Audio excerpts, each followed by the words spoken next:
Hey guys, welcome back to the channel. This is a story about what if Naruto is a prodigy like Madara. Before I start, please support for more amazing content, and do consider subscribing to my channel and share this video with your friends. This is written by KaiserBlak and link in description and support writer. Let's start the video. Chapter 1, Awakening of Uchiha Madara. Naruto walked through the streets of Konoha, his face brimming with tears. Tonight was his 7th birthday, a day where a child is supposed to celebrate together with his parents. But his birthday and existence was ignored and forgotten by his so-called parents. Instead, they opted to focus all their attention on his heroic older twin brother Nawaki. Naruto and Nawaki. They were like different sides of the same coin, like the sun and the moon. Naruto was a carbon copy of his father. He was lean for his and slightly above average height. His sky blues, however, were dimmed with sadness and betrayal. Like his father, his hair was spiky yellow and reached his mid-back. Once upon a time he had imitated his father's hairstyle, specifically hoping to gain the attention of his parents, but it was all for naught. There was time when Naruto was like any other kid, full of life and brightness. However, now Naruto was quiet and full of sadness, cultivated through the neglect of his parents and the bullying brother. In his sadness, Naruto turned to books, hoping to one day become powerful enough to gain the attention of his parents. Nawaki was a mixture, to say, of his parents. He had blonde hair, but it was not as vibrant as Naruto's, and a chubby build that he had gotten from being spoiled to the core. His eyes were caramel brown. He had never known of anything else but of life of luxury where he could do no wrong. This in turn had given him a rotten personality. He would play pranks, both harmless and harmful, and blamed on someone else once he had ascertained that he could get away with it. More often than not, the scapegoat was Naruto. Nawaki, having everything given to him on a whim, had in turn made him lazy and arrogant, believing himself to be a gift from Kami. The two brothers hated each other. Naruto hates Nawaki for his despicable attitude and actions towards him, and for stealing all the attention away from his parents, as more likely than not Nawaki would do something to draw Minato's and Tsunade's attention away from him. Nawaki on his part simply despised Naruto for his existence, seeing him nothing but a mistake in his perfect world. Naruto kept walking and walking, not knowing where to go. Suddenly he heard a scream to his right. To his self-trained reflex, Naruto turned to the source of the sound. It was from the Uchiha district. Naruto began running to the entrance of the Uchiha district, and passed through, going to the source of the sound. Naruto had a sense of dread as he saw the silence from the Uchiha clan's compound, with the still wet blood increasing the dread. Once he had arrived, he found his classmate Sasuke lying on the ground writhing in agony, with his brother Itachi standing in front of him. "Naruto-sama, why are you here?" Itachi asked. Naruto on his part gulped as he stared into Itachi's emotionless cold black eyes. "I heard a scream," Naruto replied with his shaking voice. "I see," Itachi said as he looked into Naruto's blue eyes. "I'm sorry, Naruto-sama, please forgive me for this." Itachi's previous dull black eyes lit up to show the signature ability of the Uchiha clan, the Sharingan. Itachi wasn't done, however. His Sharingan's tomos began to merge to form a tri-pronged shuriken. "Tsukuyumi! Ah!" Naruto screamed as he felt thousands and thousands of sharp objects pierce him. To his relief, it wasn't much longer that he lost consciousness. When Naruto opened his eyes again, he didn't know where he was.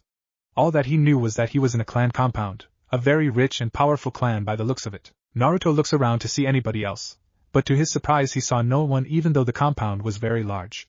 Curious, Naruto stood up and started to walk around. Naruto found that there were various rooms. Each room contained various amounts of scrolls and books that had large amounts of knowledge, and what seemed like a journal of someone's life. Naruto, who developed a habit of learning everything he can, even though he stopped trying to impress his parents, so he began to read, starting from the basics. Once Naruto had finished what he wanted, he went outside and noticed that the sun hadn't even moved. What's more, he noticed that he wasn't even hungry. "Strange, I know that I haven't been reading for at least a couple of hours now, but why am I not hungry?" Suddenly Naruto recalled some information he just read. It said that for some shinobi they had an inner world where their inner mind created a world based on the person. But if that's true, why is there so much knowledge here? I don't recall having learned so much. Deciding that he wanted to find out, Naruto continued to walk to what he instinctively knew as the center of the compound. As he neared the compound, Naruto looked in bewilderment at the clan symbols that were engraved into the walls.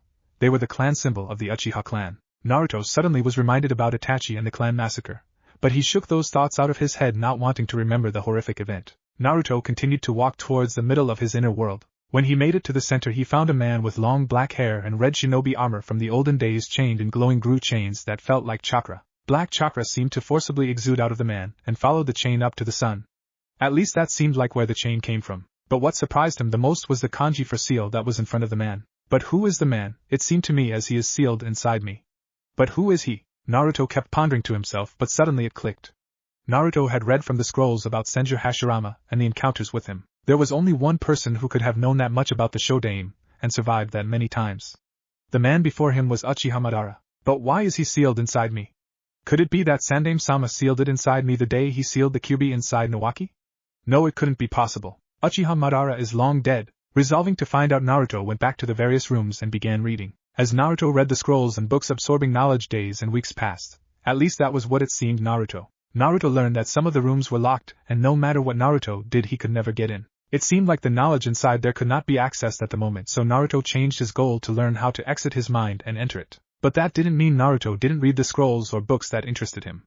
Far from it, Naruto actually spent more time reading them to find a way out. Among those books contained various chakra control exercises, chakra affinity, use of Sharingan, and a whole lot of jutsus. The reason Naruto read about how to use the Sharingan was simple. He figured that he was absorbing Madara's powers from the chain as it connected to the sun, to which Naruto thought represented him. One day Naruto finally found the information he needed. He read it once, twice, and even thrice before he attempted. He sat down in a meditative position and closed his eyes before starting to concentrate. When he opened his eyes again, he found himself staring at a white ceiling. Hospital, huh? With a groan he got up. Looking around he saw no one at his beside. Naruto looked down depressingly. Ah, hello? A voice cut through the silence. He looked up to see a sliver-haired shinobi with a small ponytail and glasses looking him. Why yes?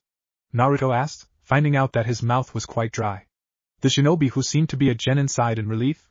Annoyance? Naruto didn't know, but the genin took care of Naruto, bringing him up to date. Naruto found out from Kabuto, the name that the genin in front him gave to him, that he had been unconscious for about a month and a half.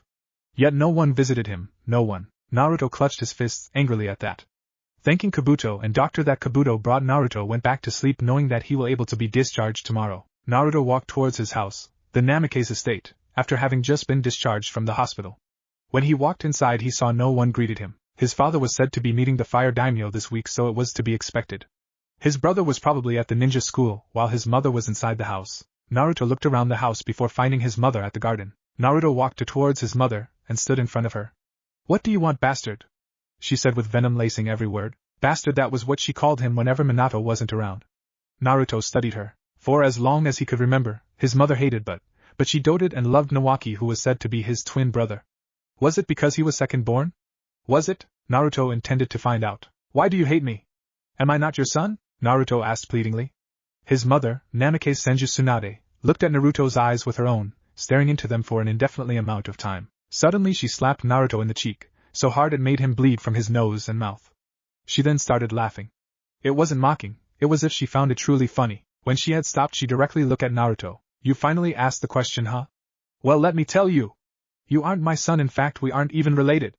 You're a son of the whore, Uzumaki Kushina. Let me tell you the truth, Uzumaki, Naruto Tsunade said, deliberately using Uzumaki. Your father Minato was in love with me. But suddenly your whore of a mother seduced him. It wasn't that much important after all. I did make every effort to make her life hell. But I found out that she was pregnant. Just like me, we're both pregnant for about the same number of time. I wanted to kill you right then and there, but your father said no. Then something wondrous happens. Your mother, the former Jinchuriki of the Kyuubi, died and unleashed the Kyuubi. Sarutobi-sensei died sealing it, but your mother died too. With that said, Tsunade kicked Naruto into the air. Hard enough it would leave bruises, but no permanent damage. Naruto swore that on that day he would grow powerful enough to make them regret ever doing this to him. As he laid on the ground coughing and trying to get up, he was already forming plans. 3.5 years later. Naruto checked his scroll, making sure that everything he prepared for the last 3 years was there and ready to be taken with him. Naruto now had grown taller since that day. He was currently 1/4 of a head taller than Nawaki. His face had become slender and slightly girlish, but it was one that portrayed confidence and intelligence, unlike Nawaki, who was still as troublemaking and brash. Speaking of troublemaking, 6 months ago his father had found out Nawaki was using Naruto as a scapegoat, but all he received was a slap on the wrist, nothing like the confinement Naruto received as punishment. And much to Naruto's horror he had fangirls. Yes, you've heard right, fangirls. Shivering at the thought of those demonic beasts, Naruto put the scroll in his pouch, which was tied to his left side onto the sash. On the same sash there was a chakuto there on his backside. For clothing, Naruto had a black high-collared Uchiha-style long-sleeve shirt and black shinobi pants with black sandals. He had wristband on both of his arms with the summoning symbol on them. It was much like the clothing Uchiha Madara had during the clan wars when he didn't wear his red shinobi armor. Speaking of the Uchiha clan, there was the clan symbol of the back of Naruto's shirt that you could see with Naruto's waist-length vibrant blonde hair that was styled much like Madara's.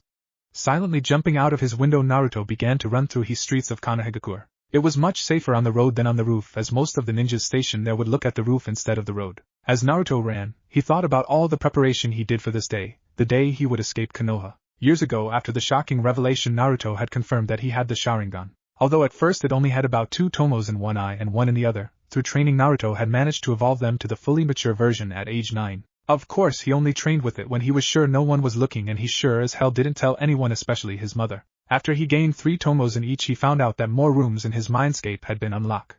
Some of which told Naruto about the EMS. It only 6 months ago that Naruto could start using the EMS, and even now those jutsus drained Naruto of quite a large amount of chakra, even with the large amount he already had from being a son of a Jinchuriki, Hokage, and siphoning Madara's own power and chakra. In the past few years Naruto had been slowly stealing his father's Hiraishin no Jutsu kunais, taking only a little amount each time so that his father wouldn't notice. He had also copied the scrolls of various jutsu into a scroll that he had on him. It consisted of the Hiraishin no Jutsu, Rasengan, and many Raiten, Futon, and Katon jutsus. That wasn't all. Naruto had made Kakashi show him his prized technique Chidori. Naruto used his Sharingan to copy the jutsu, discreetly. Of course he didn't want his secret to be found out so soon after all. He also looked and found files on his mother. From what Naruto gathered first, his father was in love with his mother first and Tsunade second. The reason his father even loved Tsunade was because his father, Nanake's effing Minato, broke up with his mother Kushina and started to go out with Tsunade, but he and his mother made up and started to go out again. But it turned out Minato didn't dump Tsunade. No, he started to two-time both of them. Damn bastard, Naruto thought. But there was a good thing that came out of it. Naruto found out he could use chakra chains much like his mother, but they were thinner and weaker from what he read about it. Maybe strength came with usage, Naruto had thought. Naruto hadn't just trained his mind in the past 3.5 years. No, he also made sure to train his body in taijutsu and kenjutsu. While he trained it, he had met a girl named Tenten who admired Tsunade and wanted to become like her, much to his disgust. The only reason he met Tenten regularly was to buy kunais and shurikens to practice with, and other tools such as chakra weights. But thinking back, he had formed a small bond of friendship with her. But it wasn't to stop him from leaving. It was enough, however, for him to leave a letter detailed with the truth behind Tsunade and his family. Hopefully it would snap her out of her delusions about the so-called slug Sannin and Kunoichi every one of them should strive to be like. Naruto also didn't neglect to train his chakra control either, otherwise it would hinder him too much, as his chakra capacity grows at a fast rate, and would be too late to hone it to as near perfection as he could like at this moment. Naruto had also trained with Katon and Raiten jutsus, and he had found out his main chakra affinity was lightning. He knew that his fire affinity wasn't that far behind as long he kept using Katon jutsus. He had also practiced some low futon jutsus just to boost his Katon jutsus. Despite all this, Naruto was only average in the eyes of many. Why? It was because Naruto deliberately held back in the Shinobi Academy. He didn't want people to find out strong he was after all. Much Naruto's amusement, he was somehow always one place in front of Nawaki, much to the latter's hatred. Naruto snapped out of his thoughts when he was nearing the gates. As he neared the gates, he saw that the gatekeepers were Izumo and Kotetsu, the infamous duo known to sleep on the job. Not that Naruto wasn't thankful. In fact, Naruto was very thankful to whatever kami there was that gave such a good opportunity. Today's the day Namikaze Senju Naruto dies, and the birth of the Nidaime Uchiha Madara. Techniques and bold thoughts. Biju/summon talk. Wow. I never expected to write a chapter this long ever. I thought it was only going to be about 5,000 words at most, but as I started to write I kept on putting more words and words until it got this large. As for those of you wondering about the pairings, I still haven't decided. I decided, as with my other Naruto fanfic, that it would be a harem, but I'm limiting it to 3 people only. I have a lot of people that I think would go well with Naruto, but it's so hard to choose only 3. And so it is still not decided. Chapter 2, Soifun and meeting Nawaki again. Namikaze-sama, please come back with us, or we'll be forced to use lethal force to bring you back. One of the Chunins in a squad of 4 cried out to Naruto. No, it should be Madara now. It had about 2 years, give or take a few weeks, since Madara had ran away from Konoha no Sato. He had changed very little except for a few features. Madara's eyes, which used to be cerulean blue, was now royal navy blue, and of course he had grown taller, as he was 12 years old now. But he looked more like he was 13. Madara's physical features weren't the only thing that had changed. His chakra capacity had grown and currently exceeds Jonin levels, and the color, which used to be as blue as his former eye color, was now gray near black. The color change was a result of absorbing the original Madara's chakra, and as a result of how sinister it was, it also tainted his current chakra. The blonde-haired preteen's elemental affinity for lightning had also grown strong due to his near-constant usage and practice using Chidori, to the point that most of his Raiden jutsus had gained a black tint in the. Other than that, he had also gained a fire affinity, although it was not as strong as his lightning affinity. How many times do I have to tell you? My name is Uchiha Madara, and I refused. Madara said with voice full of contempt. Activating his Sharingan, Madara charged at the first Chunin that was nearest to him, and coincidentally the one who asked him to come back to the hell hole known as Konoha. The poor unnamed Chunin didn't even have the chance to move before a Chidori pierced his heart. Madara pulled his hand out of the dead Chunin's body and jumped back to avoid the 3 other Chunins who had begun to move and close in on him, all with a kunai in hand. He formed a series of hand seals and sucked in his breath. Katon, Great Fireball Jutsu. A large fireball the size of a 10-foot boulder was spewed from Madara's mouth at the closing Chunins. Suetun, Multiple Water Bullets. A Chunin called out as he too spewed out a jutsu, only this time it was 10 water spheres 1/4 the size of the fireball Madara spewed. The 2 jutsus clashed, and as a result steam was made and covered the battlefield, which was a clearing in a forest. Taking this chance, Madara unsheathed his Chikudo and charged it with lightning chakra, making it vibrate at a high speed and leap towards the Chunin that used the Suetun jutsu. His opponents couldn't see through the steam, but it could not be said for the same for Madara, as his Sharingan easily saw through the not chakra-laced steam. Ag!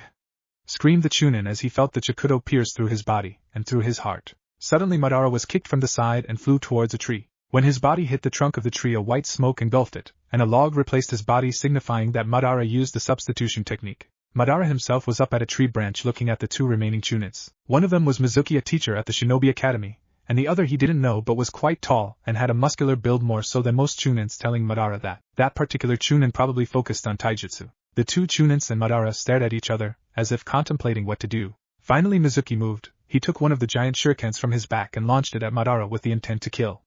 Mizuki, stop! Did you forget our orders? Hokage-sama wants his son alive. The nameless Chunin shouted at Mizuki. Madara for his part didn't move from his spot on the branch, and instead closed his eyes. Mizuki smiled evilly, while the other Chunin gasped in horror, not wanting to explain to his leader why his son was dead when he had specifically told them not to kill him at any cost. When Madara opened his eyes again, his body was covered in a thick layer of gray near black lightning, and there was the sound of 1,000 chirping birds coming from him. Madara used his left arm and deflected the shuriken barehanded without the use of any weapon or his Chikuto, as he had already sheathed it. There wasn't even a scratch on his skin from the shuriken, making the Chunin duo gasp in shock. The lightning that covered Madara's body was a technique he created called Chidori Sheru, 1,000 birds shell. It was a jutsu based off the Sandame and Yandame Raikage's lightning armor, only it used Chidori as a base. Madara created the jutsu to supplement his body strength and speed because he was still young. And being young as he was, his body wasn't developed enough for taijutsu against stronger opponents, and so he would be at a disadvantage at close combat. Like the lightning armor, it greatly increases his power and speed. Not only that, it also hardens his skin and clothes like the original technique, while giving a shock to any opponents who touches him without protection from it. Unfortunately, it doesn't increase his reaction speed or nerves, but that defect was corrected through the use of the Sharingan like its derived jutsu Chidori. Currently Madara was unable to call it as quickly as Chidori, and so during a battle Madara must take time to concentrate to use it with no hand seals or go through a series of hand seals that consisted of more than 20 hand seals. Madara ran down the tree towards them at such high speeds that the 2 Chunins could only see a blonde and black blur headed towards them. Squelch! A sickening sound was heard as the nameless Chunin looked down at his body to see Madara stabbing him with the Yellow Flash's famous tri-pronged kunai. Before he knew it, his eyes rolled back into his head and he fell onto the ground dead. PP, please let me. Forgive me. IP, promise I'll tell Hokage-sama that you don't want to go back. Mizuki, the white-haired Chunin, begged as he fell onto his bum and tried to crawl away. Madara slowly began walking towards him with his Chidori Sheru dissipating as he walked towards the son of a gun. As Madara neared Mizuki, Mizuki suddenly launched him with a kunai in hand. But he unexpectedly stops with his kunai inches away from Madara's face. Mizuki's body suddenly fell onto his knees before Madara with his eyes glazed over. Tell me, Mizuki-sensei, what happened after I left Konoha? Madara asked Mizuki as his Sharingan eyes stopped spinning. After you left, the whole village was in uproar as Hokage-sama sent many teams of Umbu after you. After a week they gave up, but Hokage-sama gave an S-ranked mission to every team that was the capture of his son, you alive. Mizuki replied with saliva coming out of his mouth. What about my brother and Tsunade?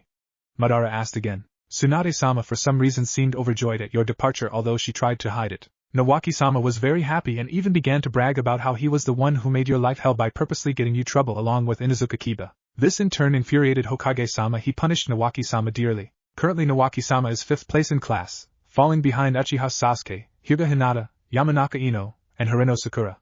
Mizuki replied once again. Madara nodded, taking in the information, not knowing what to think. He killed Mizuki by slitting his throat and began walking away deep in thought. He decided that it didn't matter much as Nawaki was still his disgusting half-brother. His feeling of disgust and hatred slightly increased as well as his feeling towards Tsunade. But he was conflicted about his father, Namikaze's Minato. On one hand he was abused because of Minato not caring enough for him, but that could be attributed to Tsunade's manipulations and his duty as Hokage, which kept him busy. On the other hand, he hated his father for abandoning his mother like that, and not seeing his abused state. Madara gave a sigh. Only time will tell, huh? Madara took out the tri-pronged kunai that he just used to kill the Chunins with, and wiped the blood off. He still hadn't taught himself the Haraishin no Jutsu, mostly because it would take too much time and must be done in a safe environment, something Madara currently does not have. Madara places away the kunai into his pouch. He then stretched his hand out and plucks a leaf from one of the bushes. Staring intently at the leaf, he tried to insert his fire chakra into. At first it began to blacken and smolder a bit, but suddenly it hardened immensely, brimming with black electricity. Damn, I still can't get the hang of it. Every time that it looked like I was about to succeed, I somehow always used my lightning chakra at the last minute, Madara thought with frustration. It was justified since he had just begun his elemental chakra training for his fire affinity after he finished his lightning chakra affinity. But it seemed that his lightning affinity was too strong and would interfere with his fire chakra. Either that or he was doing it wrong. Madara groaned out in frustration as he threw away his most recently hard as a kunai metal leaf. He decided he was going to continue training to use Rasengan. Stalking out his left hand with his palm opened, he began to gather chakra. Okay, first gather the chakra and spin it like multiple spirals. In his hand, translucent black chakra began to gather into his hand and spin in multiple spirals. Now add the power to it. The chakra in his hand began to get darker and condense, but suddenly it exploded. Madara was blown back and nearly crashed into a tree, but luckily he flipped in midair and landed onto the tree with his feet before jumping down onto the ground. Okay, maybe this isn't the best time and place to train, Madara said to himself as he thought about how dangerous it currently was to train at the moment, while walking and concentrating on something, knowing enemies could jump out at any moment. Plus he should count himself lucky that he hadn't exhausted himself yet after killing those 4 Chunins. With a sigh, Madara continued to his traveling to wherever it takes him. Slurp. Madara sighed in bliss as he ate the foods of the gods. You guessed, he was eating ramen. Piles upon piles of bowls laid next Madara as people stared at him, wondering, where in the hell does he fit it? It had about a few weeks since Madara's defeat of the 4 Konoha Chunins. He had arrived at Tanzaku town just today. Madara hadn't eaten anything yet, so he was hungry. Suddenly he was attracted to a heavenly smell. It led him to the town's most famous ramen stall. To Madara's immense fury, he found a couple of thugs trying to extort from the owner, and so in an act of God, he punished them for tainting the sacred place. The stall owner was so grateful that he allowed Madara to eat as much as he liked for free. Oh, that was the wrong thing to say, because judging by his face he had at the moment, he was regretting saying that to Madara. With a satisfied burp, Madara left the stall, leaving some Rio that he knew would pay for everything he ate. Despite being told he was able to eat for free, he declined in the end. Madara still has a sense of honor, you know. Well, that and the fact the food was so good it would be a shame to close down because he ate too much without paying. Madara, walking through the roads of Tanzaku, enjoying the peace and joy that radiated in the air of the town. It was nice, Madara thought, being able to walk with other humans once in a while. But there was one thing that bothered him. There is someone following him. Madara began to walk towards the exit of the town. When he had done so, he walked a barren clearing with some large rocks. You can come out now, Madara said, as if talking to no one at all. Suddenly a black blur appeared in front of him a couple meters away. Madara activated his Sharingan. The black blur was actually a petite female. She had short black hair that framed her face, and 2 long braids that were bound in a white cloth ending with a golden ring. Her choice of clothing was a simple white haori that only barely reached past her waist. Her arms were covered long black armbands, and she had black kung fu-like baggy pants with tabi for shoes. What do you want? Madara asked, looking at his stalker. He noticed that he could see a katana handle parallel to the ground on her waist, but the sheath was quite short. Must be a wakizashi, Madara observed. Suddenly the girl before him kneeled and bowed before him.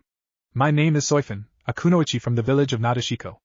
I request your help. Madara was surprised, but he kept his face stoic. And why would I help you, Soifun-san? Madara asked, intrigued as to why a kunoichi from the Nadeshiko village would request his help. He had heard that the village was one based on a matriarchal system, where men had little to no standing. Because Madara raised an eyebrow slightly at this, wondering why she knew his name. If you do, we of the Nadeshiko village will indebted to you and will answer to your call whenever you are in need of help. Oh? That's quite the offer, but I have to wonder what is it I must help you in order to gain that much sway with your people?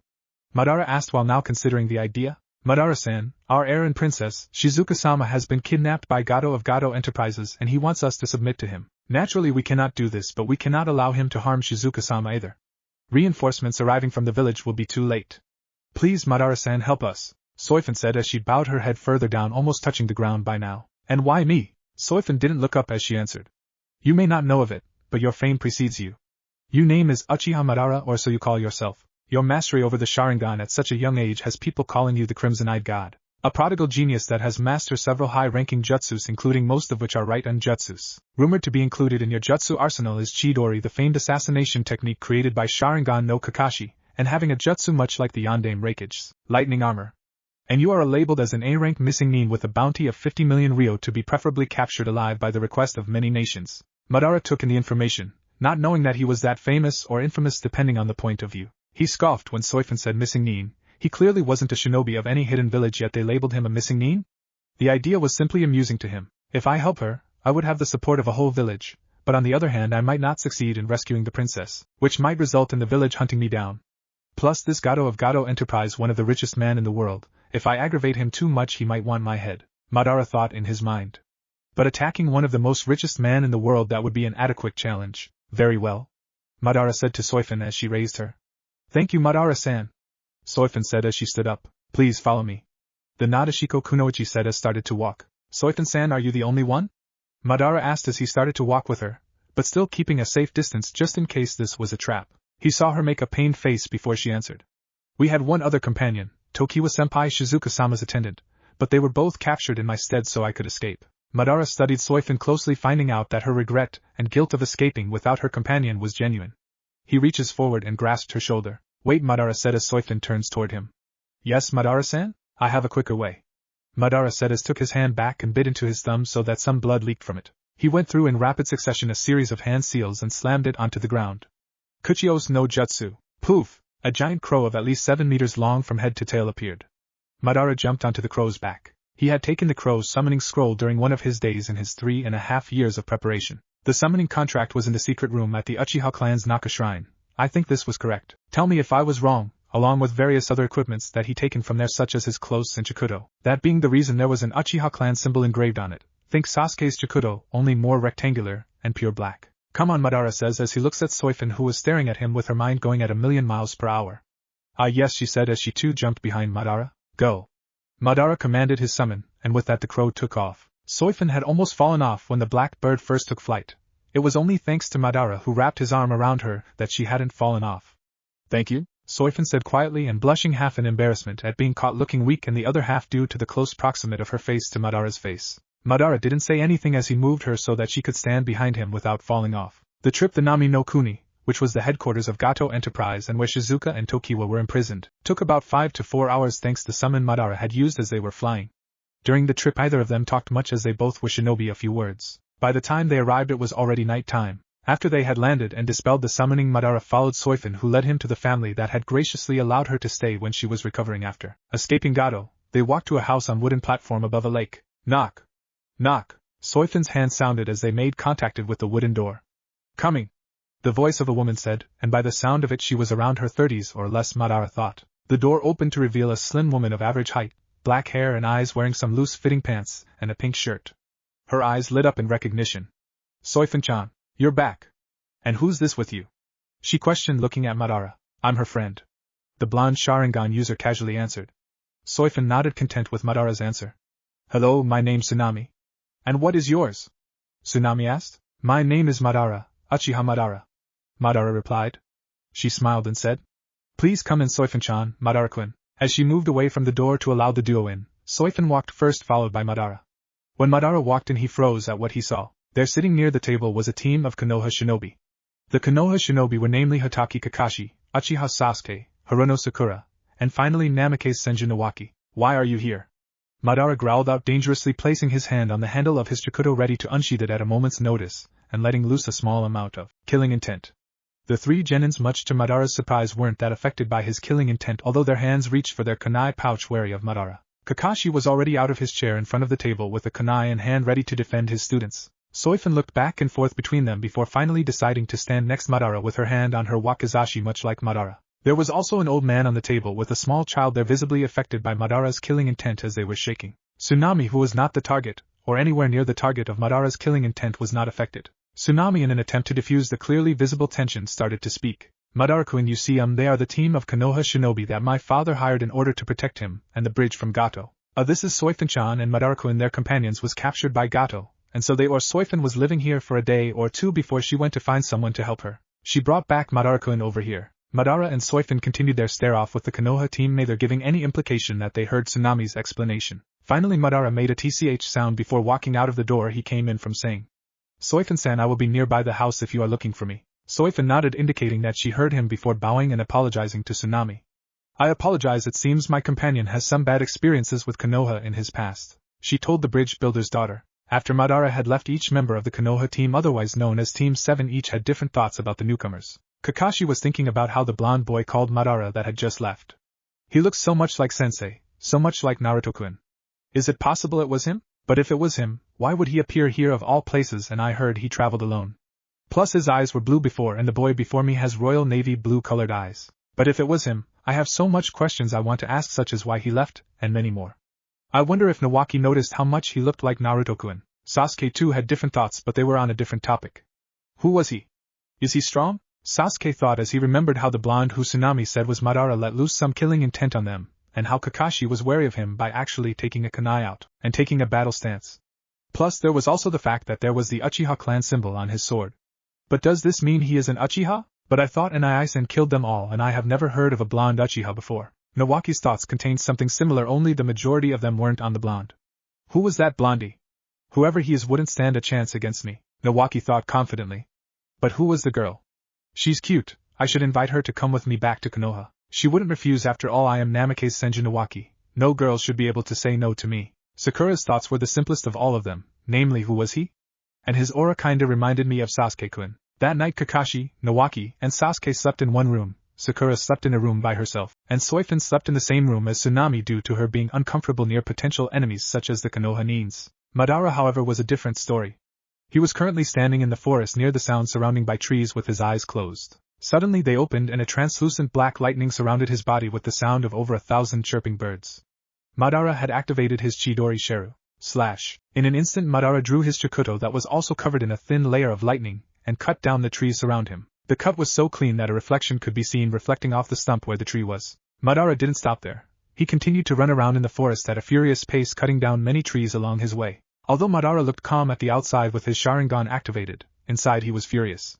He wasn't furious at Sasuke, who he recognized. He also recognized Kakashi. He was one of the many people who actually paid some attention to him when he was still in Konoha, but he had suspected that Kakashi would have paid more attention to him if Nawaki didn't interrupt them so many times, or at times Tsunade. But the one who infuriated him the most was Nawaki. Oh, how he wanted to kill him right then and there. But that kind of revenge wouldn't be satisfying. No, he would make them suffer the deepest level of hell of this world first. Throughout the night the sounds of trees falling onto the ground could be heard many times. Some were wondering what was making the sound, and one person knew who was making the sounds. That person who knew was Kakashi. He had snuck out during the night to spy on Madara. Imagine his surprise when he saw Madara cloaked in a lightning armor that reminded him of his signature technique, but only black in color. What surprised him even more was the Sharingan he saw Madara had. This confused Kakashi even more. If he really is Naruto-kun, why does he have the Sharingan? Madara didn't discover that Kakashi was spying on him due to his rage clouding his senses. Otherwise he would have sensed that at least someone was spying on him. The next day, one grumpy and in an incredibly foul mood Uchiha Madara walked through the streets of the despairing town. His bad mood was only increased by the shabby and run-down condition of the place. Suddenly felt a presence behind him. Soifin-san, what is it you need? Madara asked the kunoichi, who suddenly appeared behind him and started to walk with him. Madara-san, I was wondering what course of action you are going to take to save Shizuka-sama and Tokiwa-senpai. Soifin asked Madara as she was quite desperate to save her fellow comrades. First we need to gather information. It would not do well to charge in recklessly, Madara said calmly. Soifin-san, what do you currently know about Gato? Not much. From what I gathered, he wants to control Nami no Kuni and make it his base of operation. So far, with the will of the citizen broken, it has been going smoothly. But when Tazuna-san started build the bridge, it became a symbol of hope. The bridge, however, also will make Wave prosperous again and make Gato lose his hold on the control, and that is something he will not allow. Gato hired a missing Nin, specifically Momochi Zabuza, to kill the bridge builder. Soifin informed Madara of what she currently knew of Gato. Madara seemed to think about it for a few seconds before talking again. It is safe to assume that Gato didn't only hire Zabuza, the demon of the mist, to kill Gato. For all we know, he could have hired more as assassins or as bodyguards. Zabuza is known as an A-rank missing, one of the 7 swordsmen of the hidden mist, and a master of the silent killing technique. So the best course of action would be to wait for Zabuza and whatever missing Nin Gato hired to attack the bridge first before we attack Gato's base. Speaking of which, we have to find where his base is first, Madara said, explaining his thought on the best course of action. Soifin nodded her head in agreement. But why not attack the base while Zabuza is still there? Madara said before Soifin could say anything. And in response Soifin sputtered. But why? You just said how dangerous Zabuza is as an opponent. Why attack while he was still there? Soifin questioned loudly. Simple, I want to fight Zabuza. Soifin could only stare at Madara due to the illogical and absurdity of his statement. Are you crazy?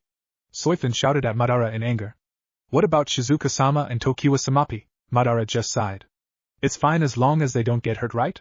Besides, with the element of surprise we would have the upper hand, the blonde Sharingan user said simply. Soifin just stared at him, unable to refute his statement. Fine, Madara-san, but if Shizuka-sama or Tokiwa-senpai gets hurt, I will kill you. She spat dangerously at Madara before disappearing in a puff of smoke. Madara didn't even stop to acknowledge she was gone, even though some people were staring at him due to Soifan's earlier outburst. In truth, Madara really wanted to fight Zabuza to test his skills, as most of his opponents were nameless Jonins, or a group of Chunins. In a sense, Zabuza was someone he was going to use to measure his strength against. Madara wasn't arrogant enough to believe that just because he had Madara's power he would be invincible. He needed to test his skills, as normal Chunins and Jonins weren't enough. He needed to test himself against some of the best. Zabuza so happened to one of the best. While thinking about locating Gato's hidden headquarters, Madara continues to walk through town looking for clues. He had another reason why he wanted to attack Zabuza before he strikes. It was quickly finished objective so he could leave Nami no Kuni and not see his brother again for a long time, until he was ready at least. His goal was to ruin the life of his half-brother Nawaki and Senju Tsunade. In order to achieve that, he must get stronger first, then take away all they hold dear and give them despair. Madara knew that if he was to do that he would eventually clash with Konoha as a whole. That was why he must get stronger. Suddenly he found himself surrounded by a group of thugs. Each one of them was holding some sort of weapon, be it pipes, knives, spears, or swords. "Hey kid! We heard that you were looking for our boss," shouted one of the thugs. "Something about attacking him," he continued to shout in a mocking voice. "You should know that he is the most powerful and richest man in the world. Apparently some people don't know that, and they need to be made an example out of, starting with you. Isn't that right?" the thug said, and finished with a question to the other thugs. In response they shouted in agreement and started to charge too. Naruto sighed as he watched the idiots come at him. Seriously, how does Gato expect common thugs to protect and rule the country? If it wasn't for the balance of power that would be tipped, other ninja villages would have already conquered Nami no Kuni the first instance they heard he had overturned it. "Stop moving and stay still so I can hit you," shouted one of the thugs that surrounded Madara and tried to hit him in turns but was dodged every single time. In response, Madara just introduced his fist to the thug's face and knocked him out. The other members gaped at how easily the blonde 12-year-old incapacitated one of them. They charged forward this time with more vigor, but it was all for naught as they weren't trained as a shinobi was and were all knocked at by Madara. Soon there a mountain of bodies in the middle of the street made up of those thugs pile up on one another with Madara sitting on top of them. But don't worry, they aren't dead, just merely unconscious. People stared at the young blonde as he jumped off the mountain of bodies. Suddenly he disappeared in a spark of lightning. Sigh, maybe I overdid it, Madara thought as he stared down upon the street where once stood from the rooftop of a nearby building. Suddenly he caught something moving in the corner of his eye. If I remember correctly, he was one of the thugs. It seems like he ran away while I was occupied. Oh well, anyways, this convenient. I can follow him back to Gato's base, Madara thought to himself as he began to discreetly to follow the thug. Madara followed the thug out of town and into a forest full of giant trees. As Madara followed the unknowing guide, the light from the sun diminished as they moved deeper into the core of the forest. The thug every once in a while would look around to see if anyone was following him, but as he went deeper into the forest he forewent the cautiousness. Madara narrowed his eyes as he saw Gato's base. It was in the shape of two cones connected to each other by their base, and held up connected to the surrounding trees. I found the base. That was easier than I expected, Madara thought to himself. Suddenly a loud grumbling sound was heard. Maybe I should eat something before I attack, Madara thought to himself, glad that no one was nearby and saw that embarrassing moment. He jumped through the trees intent on eating something before he attacked the base. After Madara had eaten his dinner, which was a roasted rabbit he had found and killed in the forest near Tazuna's house, he decided he was going to attack the base tomorrow. It was near night time after all, and his Sharingan worked better when it was lighter, in other words when he could see more. Madara jumped onto a tree branch and sat down with his back leaning on the tree. He planned to sleep there for the night. HMPF, why don't you just give up right now, second best? A arrogant voice reached Madara's ears. What do you mean, Sasuke team? It's obviously that I'm the better ninja. The only reason you got Rookie of the Year was because the test was flawed, an equally arrogant tone said. Madara turned his head to the left to see the Sasuke and Nawaki tree walking. There were marks on the trees made by the kunai in each of their hands. Judging by their battered bodies, they'd been training how to tree walk, and for a long time too, Madara thought as he watched them. Madara silently observed them as he watched them train. Truth be told, he was a bit disappointed by their skill level. He expected his half-brother to be on higher level and at least able to water walk, not still training to tree walk. His mother was supposed to be Tsunade, and no matter how much Madara loathed to admit it, she was a genius and probably had the best chakra control that ever existed. Although Tsunade probably had tried to teach Nawaki chakra control at an early age, but Nawaki probably was lazy and complained it was too much work and didn't want to do it. Tsunade, much like the doting mother, probably gave in to Nawaki's complaints. Still, if Nawaki had actually trained at an earlier age when his chakra wasn't so massive, he would have probably have excellent above-average chakra control. Madara knew his half-brother well. He was a brilliant learner, make no mistake about that. But he was unmotivated and lazy, which was why he was as weak as he was now. Madara suspected that if he actually trained hard, he would have been a Chunin, possibly Jonin by now. Sasuke, on the other hand, was also a brilliant learner with a lot of potential, not on the genius level Itachi's, but with time could surpass him. Madara suspected the reason Sasuke didn't know the tree walking yet was because no one was able to teach it to him due to the fact that all his clan members were dead, and so he had to train himself. What do you think? A voice suddenly asked Madara from nearby. Madara didn't even turn his head as he knew Sharingan no Kakashi was on a branch near him, and had been there for a while since Madara started to watch the two Konoha genins. As much as I loathe to admit it, their progress at tree walking is abnormal. If it was a regular genin, it might have taken them days or weeks to make the same progress they're currently making. Kakashi inwardly smiled at the praise for some reason. Years ago he had wished to train Naruto too, but his hopes had been dashed when Naruto ran away. He knew Naruto would have been the perfect student. He knew he was a genius, unlike his mother and father who couldn't tell but hid it. But despite all this, he was quite unpredictable. But he had to settle with Nawaki, and he wasn't saying that Nawaki was a bad student, but he thought Nawaki was just too straightforward and boring like Sasuke. However, Namikaze Senju Nawaki is lazy. I suspect that the only reason he is trying so hard right now is because of his rival, the last Uchiha. Kakashi this time inwardly frowned, although he couldn't refute that statement. From what he's seen of the older Namikaze's brother, he was a genius in his opinion, but as the blonde before him said, Nawaki was lazy. He could learn most jutsu and concept easily, but if it took too much effort he would give up almost immediately unless something motivated him, say a rival. Speaking of blondes, I guess you would know a lot of things about him as he is your older brother, right, Naruto-kun? Kakashi asked, not 100% that the young man before him was who he had called him. He was only 50% sure, half-brother, Madara said, not refuting the statement but neither confirming it. What? Kakashi exclaimed. I said Nawaki is my half-brother. Madara said calmly, but it was not the same for Kakashi. His mind was in overdrive with thoughts. What does he mean? Is he saying that he isn't Naruto? And what does it mean by half-brother? I know Naruto's mother was Tsunade-sama, but this person before me claims that he isn't the full brother of Nawaki. Does this mean Sensei cheated on Tsunade-sama? Maybe Tsunade-sama cheated? No, it's not possible. The person before me looks too much like Sensei and Naruto. But Naruto is Nawaki's full-blooded brother, right? I have to know. Madara suddenly stood up and disappeared in a right-on, Shushin successfully dodging Kakashi's unasked question before he could ask it. Madara, on the other hand, was frantically trying to calm himself down. He hadn't planned to tell Kakashi so much. Kakashi was one of the people who he felt actually cared for him despite their few interactions. But he knew where Kakashi's loyalties lied, and he couldn't afford to stay at Nami no Kuni any longer than he needed. He had just hoped that Kakashi would think him as an illegitimate child of the Yondaime, although he could already be considered that. After all, his father was only officially married to the slug Sannin, and not his mother. With that thought, Madara produced 3 shadow clones to keep a lookout before he went to sleep. The next morning one of his clones woke him up. Madara then dispelled his clone and sat down near the fire and picked up the cooked rabbit his clone had made for him. Eating the rabbit, Madara thought about his future. He needed allies, that was a given. But he needed allies that were strong enough to take on a hidden village. But the problem was gathering them, and making them join his cause. He didn't need revenge-obsessed allies either. No, he needed allies that would follow him, and not backstab him given the chance. That was the reason he had decided to save the princess of the Nadeshiko village after all. He shook his head as he finished his rabbit. He decided he still had time. He would gather allies along his travels, and he was after all only 12 and nowhere near his full potential. With his breakfast done, Madara began to tree jump to Gato's base.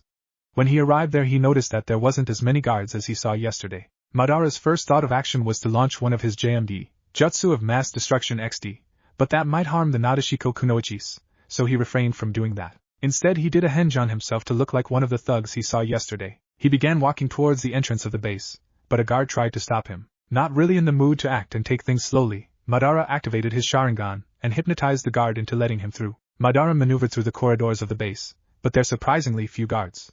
He sensed something amiss, but he decided to check every corner of the base first. He checked the dungeons, nearly every room, and finally he came into what seemed like Gato's office but still couldn't find his targets. Pattern. The door to the office opened and 2 Ronins came in. What caught his eyes was the person they had over their shoulder. It was Tsunami, daughter of the bridge builder. The other one had Inari, the grandson. Who are you? The one without any clothes on his chest demanded in a rude tone. Madara, who knew that the 2 Ronin were no real threat to him, decided to dispel the genjutsu he casted onto himself. Wah!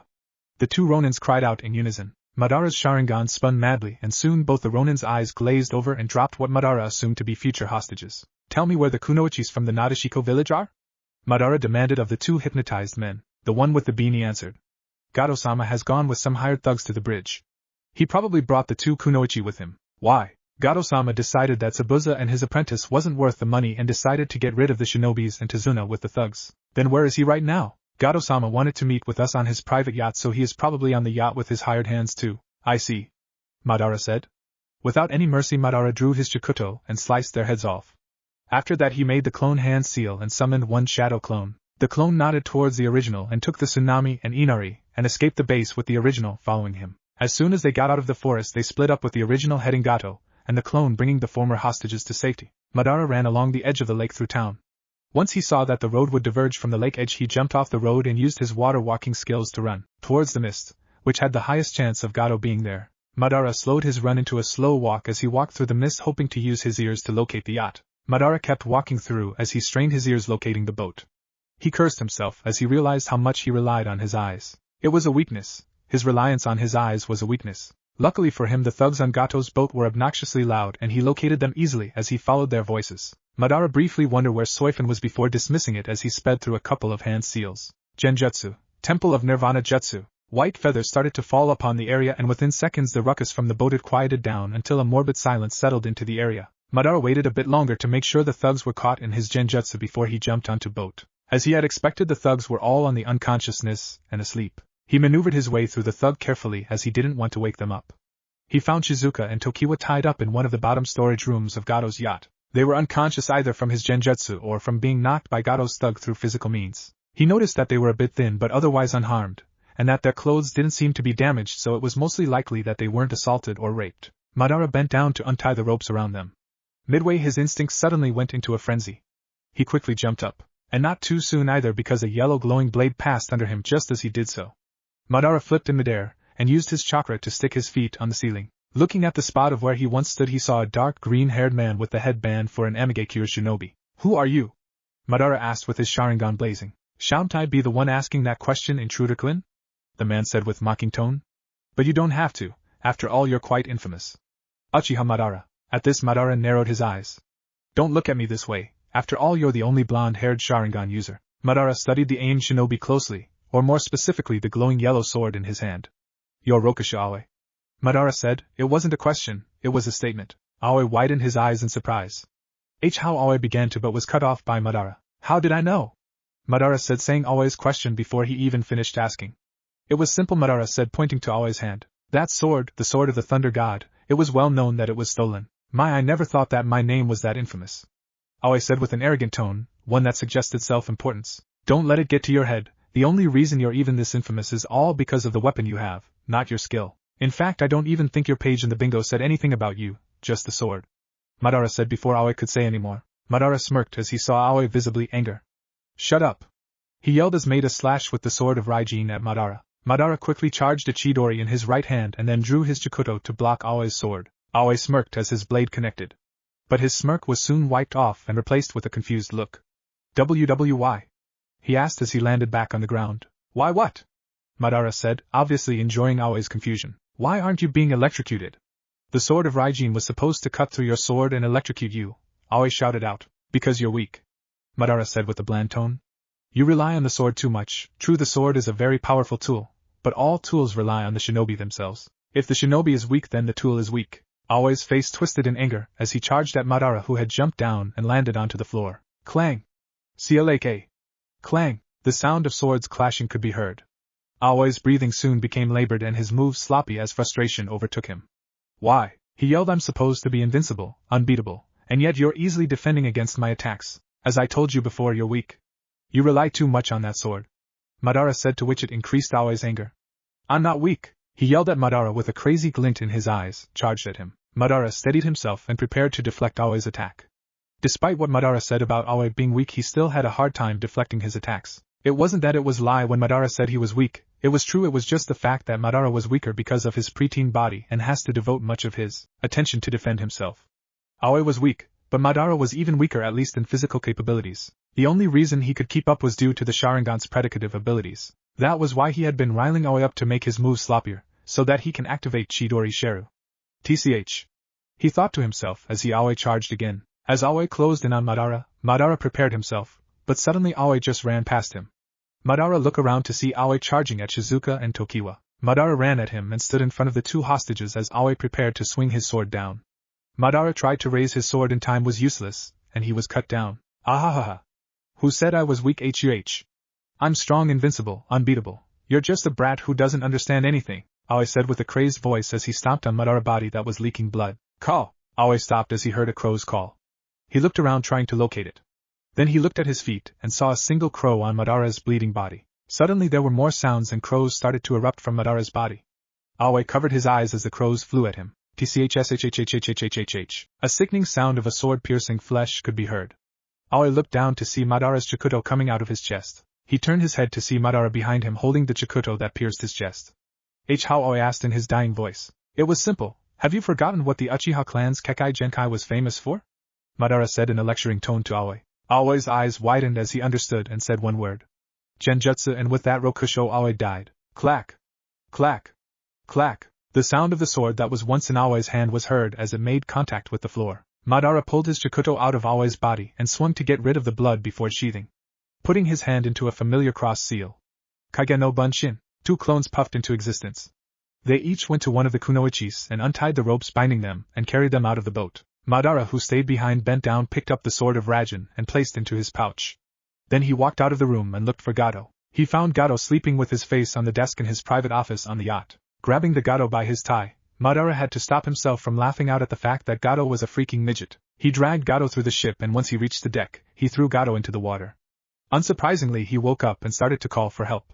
Unfortunately for him, his hired hand were still under Madara's genjutsu. Gato sighed in relief as he felt someone pull him up, but it soon turned to anger as he found it out was by pulling his necktie. What do you think? Gato stopped mid-sentence as he stared into the Madara's Sharingan eyes. And he was further silenced as he felt Madara's killing intent focused onto him. Gato, tell me, are you afraid to die? Gato could only nod as he pissed his pants in fear. Then tell me, Gato, where do you keep your money, and I'll let you live. Gato's eyes widened in horror. Wait, you want money, right? I'll pay any amount you want, just let me live, Gato frantically said, hoping to make some deal with his could-be killer. No, I want all your money, Gato. Madara simply said as his eyes bore into Gato's eyes. Soon Gato's eyes glazed over, and he calmly told Madara where he could find all his money and his bank account numbers and the such. Madara then walked towards the bridge where his clones were supposed to be waiting for him. Slowly he used chakra to walk up the pillars of the bridge before walking onto the road of the bridge. When he arrived, he found the mist to be cleared and everyone staring at him. Soifan was also there, but she looked a bit battered, but otherwise she was fine. She was currently next his clones tending to her fellow kunoichis who had just woken up. Zabuza had kunais sticking out of both his arms and was on the ground, presumably dead. His Kubikura Bocho laid on the ground not far from him. There was a body next his feet. Must be his accomplice. Madara thought to himself.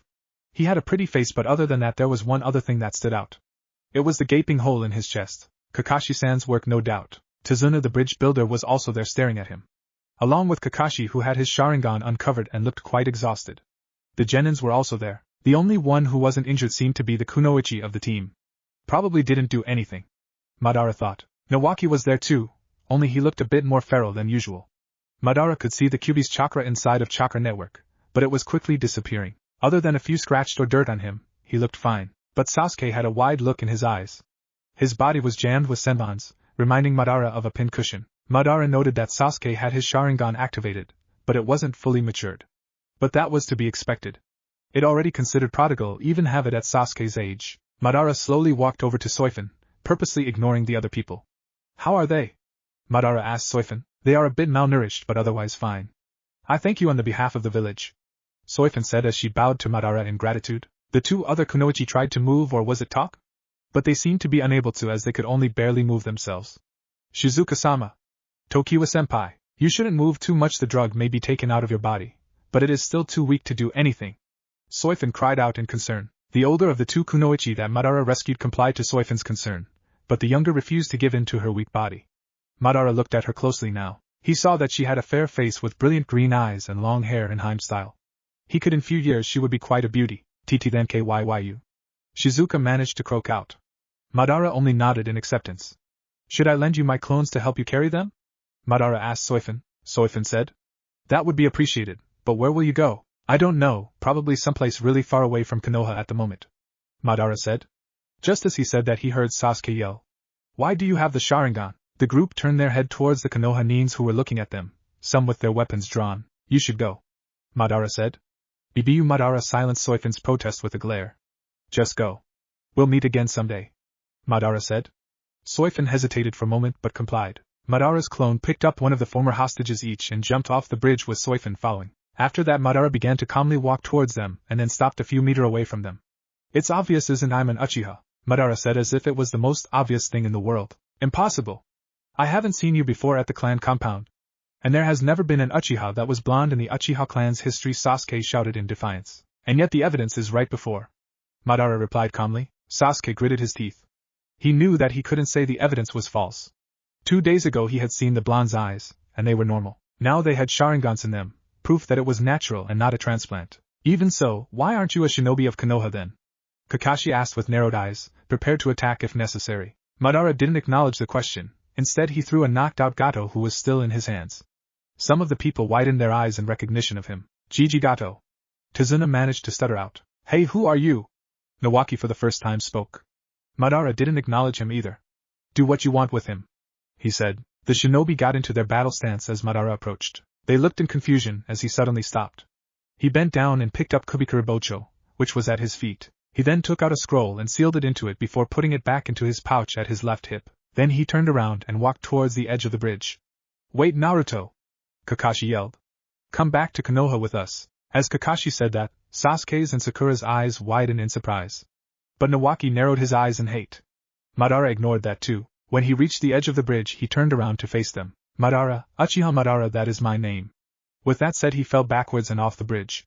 The Konoha teams and Tazuna's eyes widened in surprise. But suddenly they saw the blonde boy who called Uchiha Madara on top of a giant crow flying off. Chapter 3, Uchiha Madara's Subject to Change. Namake's Minato used to pride himself in the fact that he had a perfect family. Emphasis on had. Because of his duties as the Hokage of Konoha he was rarely home. At first he thought it didn't affect anything much at all. Then his son Naruto ran away from home, from Konoha, from him. That action caused him to reflect on himself about what he knew about his family. He realized that he didn't know about his family as much as he should. For one, he hardly knew Naruto at all. He knew Naruto used to be boisterous, hot-headed, and mischievous, much like Kushina. Thinking about Kushina, it made his heart hurt even after all these years with Tsunade. It was one of the reasons he tried to drown himself in paperwork, to help him take his mind off of her. Naruto had reminded him so much of her, that he tried to avoid as much as possible. Perhaps he thought to himself that was why Naruto ran away, because he didn't show his love to him at all. He had accidentally gotten Tsunade pregnant during one of his drunken nights moping about breaking up with Kushina. Minato thought that little mistake he made will forever bury itself in his past, remaining hidden till the end of time. Oh, how wrong he was. Tsunade had become the incarnation of a tornado, as she practically torn through everything on her way towards Konoha. She had practically screamed to the world that he had gotten her pregnant. There was no way he could get out of this. He had at first thought to come clean and tell the truth to everyone, but Kushina stopped him, telling him how it would ruin his reputation. When he had asked her what he was supposed to do, she suggested that he make his relationship with Tsunade official, while taking her as his mistress to help repopulate the Uzumaki and Senju clans as they were once one great clan. It was a large sacrifice on her part to which he agreed. When he had announced it to Konoha, they were ecstatic and for a time everything went well. Only the part about his relationship with Tsunade though. Although it seemed Kushina and Tsunade were at odds for a while, but everything resolved itself soon enough, or at least he thought he did. Then Uchiha Madara attacked Konoha.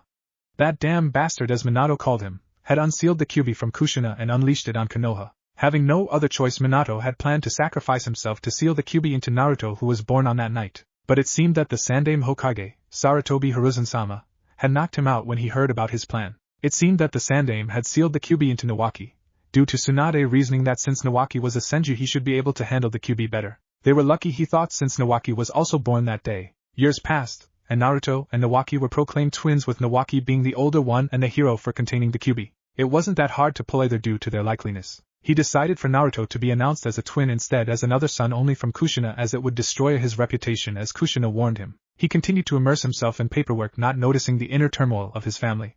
Then Naruto ran away. When he asked his wife and son why Naruto had ran away, they just looked seemingly in guilt. He blamed himself. He should have realized that Tsunade would have loved her son more, not that he doubted that Tsunade didn't love Naruto too. It was just that she loved Nawaki more, as he was her own flesh and blood. Thinking back, it was probably his own damn fault that Naruto ran away, as he was the only who didn't show love Naruto. And from what did he about Naruto from this? Nothing. Hell, Kakashi knew more about Naruto than him, and he only visited about once a month. He resolved to bring Naruto back in any way possible and make it up to him. That was his vow. He had started to spend more time at home after that, trying to actually know his family. It made Tsunade and Nawaki very happy, it seemed. He had taken upon himself to train Nawaki too, when previously he would have just let Kakashi, Jiraiya, or Tsunade to train him. Throughout the years he never stopped looking for Naruto, he even asked his sensei to keep an eye out for him too. They didn't find much about him, but he finally found a clue about Naruto. Given that it surprised him a little. Okay, I lied. It surprised the hell out of him. New questions had come out once he read Kakashi's report about the mission to Nami no Kuni. Sharingan, why would Naruto have the Sharingan? Does Naruto know the truth about his mother? Those two questions were the most troubling to him. Although he did have a theory, he had always wondered why Naruto also had a seal on his stomach. Now he knew, as absurd as it seemed, Sandaime-sama sealed Uchiha Madara into Naruto. Why had he not seen it sooner? Minato just sighed as he looked at the new entry, or rather the newly edited Konoha bingo book entry. Name, Uchiha Madara / Namikaze Naruto, suspected, alias, Crimson-Eyed God. Rank, low A rank to low S rank, Kekai Genkai Sharingan. Family, Namikaze Minato / Yondaime Hokage, suspected, notable jutsus, Chidori. Information, a shinobi of unknown origins that appeared about 2 years where he immediately made a name for himself due to his strength and mastery of the Uchiha clan's Kekai Genkai the Sharingan. However, it is suspected that he is from Konoha and is of some way related to the Yondaime Hokage due to uncanny resemblance. Beware, underestimation of him is not wise, as he is a powerful shinobi whose most recent achievement consists of killing Rokushu Aoi and single-handedly crushing Gato's business empire. Reward, 75 million Ryo alive, dead 0 Ryo. Naruto, where are you? Minato asked aloud, before sighing again and preparing for the Chunin exam. With Madara. Achoo! Madara sneezed aloud and wondered if anyone was talking about him behind his back. Thinking it to be just a coincidence, he resumed what he was doing before. Okay, let's try this again. Rasengan! Madara shouted as he formed the ball of pure chakra and slammed it into a training dummy. Predictably, the dummy was torn to bits. Damn, not enough! Madara thought to himself, as he surveyed the results of his jutsu. It's true I can form Rasengan in less than 3 seconds, but the power isn't enough. At this stage my Rasengan can only be considered a B-rank jutsu. Uchiha-sama! A voice called out to Madara. In response, Madara turned to see a random Kiri-nin of about age 30 standing a few feet away from him. Yes? Madara asked the Kiri shinobi. In truth, the term rebel Kiri-nin would be a more appropriate label for the nin in front of him. Terumi-sama sent me to let you know that she would like to discuss something with you. The nin said again. Madara nodded to let him know that he heard him before dusting off his clothes and walking towards where Terumi-mae would be waiting for him. The nin followed silently after Madara, but standing a couple feet away from him. As for why Madara would know Terumi-mae, the leader of the Kiri rebellion that started the civil war, was quite simple. 1 month ago Madara sought them out to make a deal with them.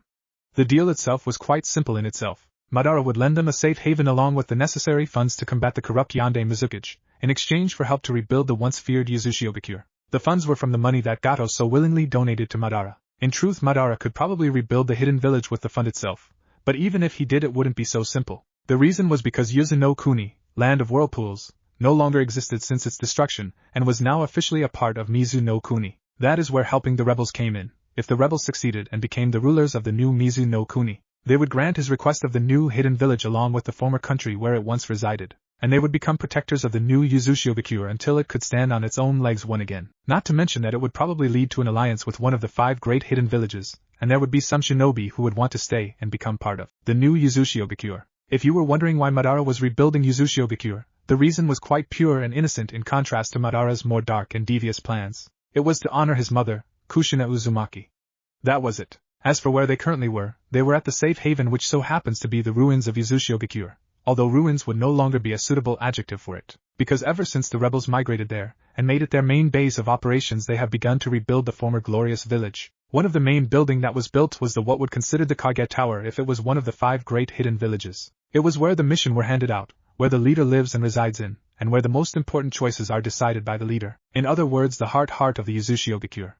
The building was a simple large tower made of the stones or some other kind of building material. On the outside it may seem cold, but in reality the inside was quite comfortably furnished. The guards bowed to Madara as he walked through the main entrance to the where Terumi-mae currently resided. He nodded his head in acknowledgement of their actions but otherwise ignored them. Without knocking, Madara walked through the doors into Mae's office on the second topmost floor, with his office being on the topmost floor. Not that he used it much, as the past month he was either training or experimenting with the blood of a Mokuton user, specifically Tenzo's blood. Terumi-mae was a beautiful kunoichi even by Madara's standard. She had long auburn hair that was almost twice as long as Madara's own hair, and was quite gifted by Kami, if you know what I mean. But behind that beautiful face was an S-rank kunoichi with mastery over 2 Kekai Genkais, namely Yoton, Lave Release, and Futon, Boil Release. Mae dismissed the Kiri-nin that was following Madara as she gave a pleasant smile to Madara as he sat down.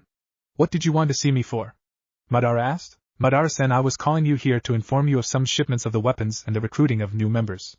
Mei said as she pulled out some papers to show to Madara. But before she could show them to him, Madara started to speak. Mei-san, you know that I don't care what you do as long as you win the civil war, well, as long as you don't betray me or the fact that you might be running low on funds. So let's get on to the main topic, as you usually don't call me for these things either.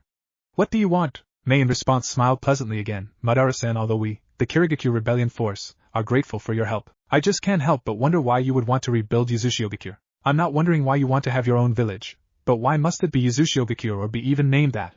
As far as I know, you are an Uchiha and not an Uzumaki. So please tell me, Madara-san, why do you want Yuzushiogakure to be rebuilt? Madara just looked at her while deep in thought.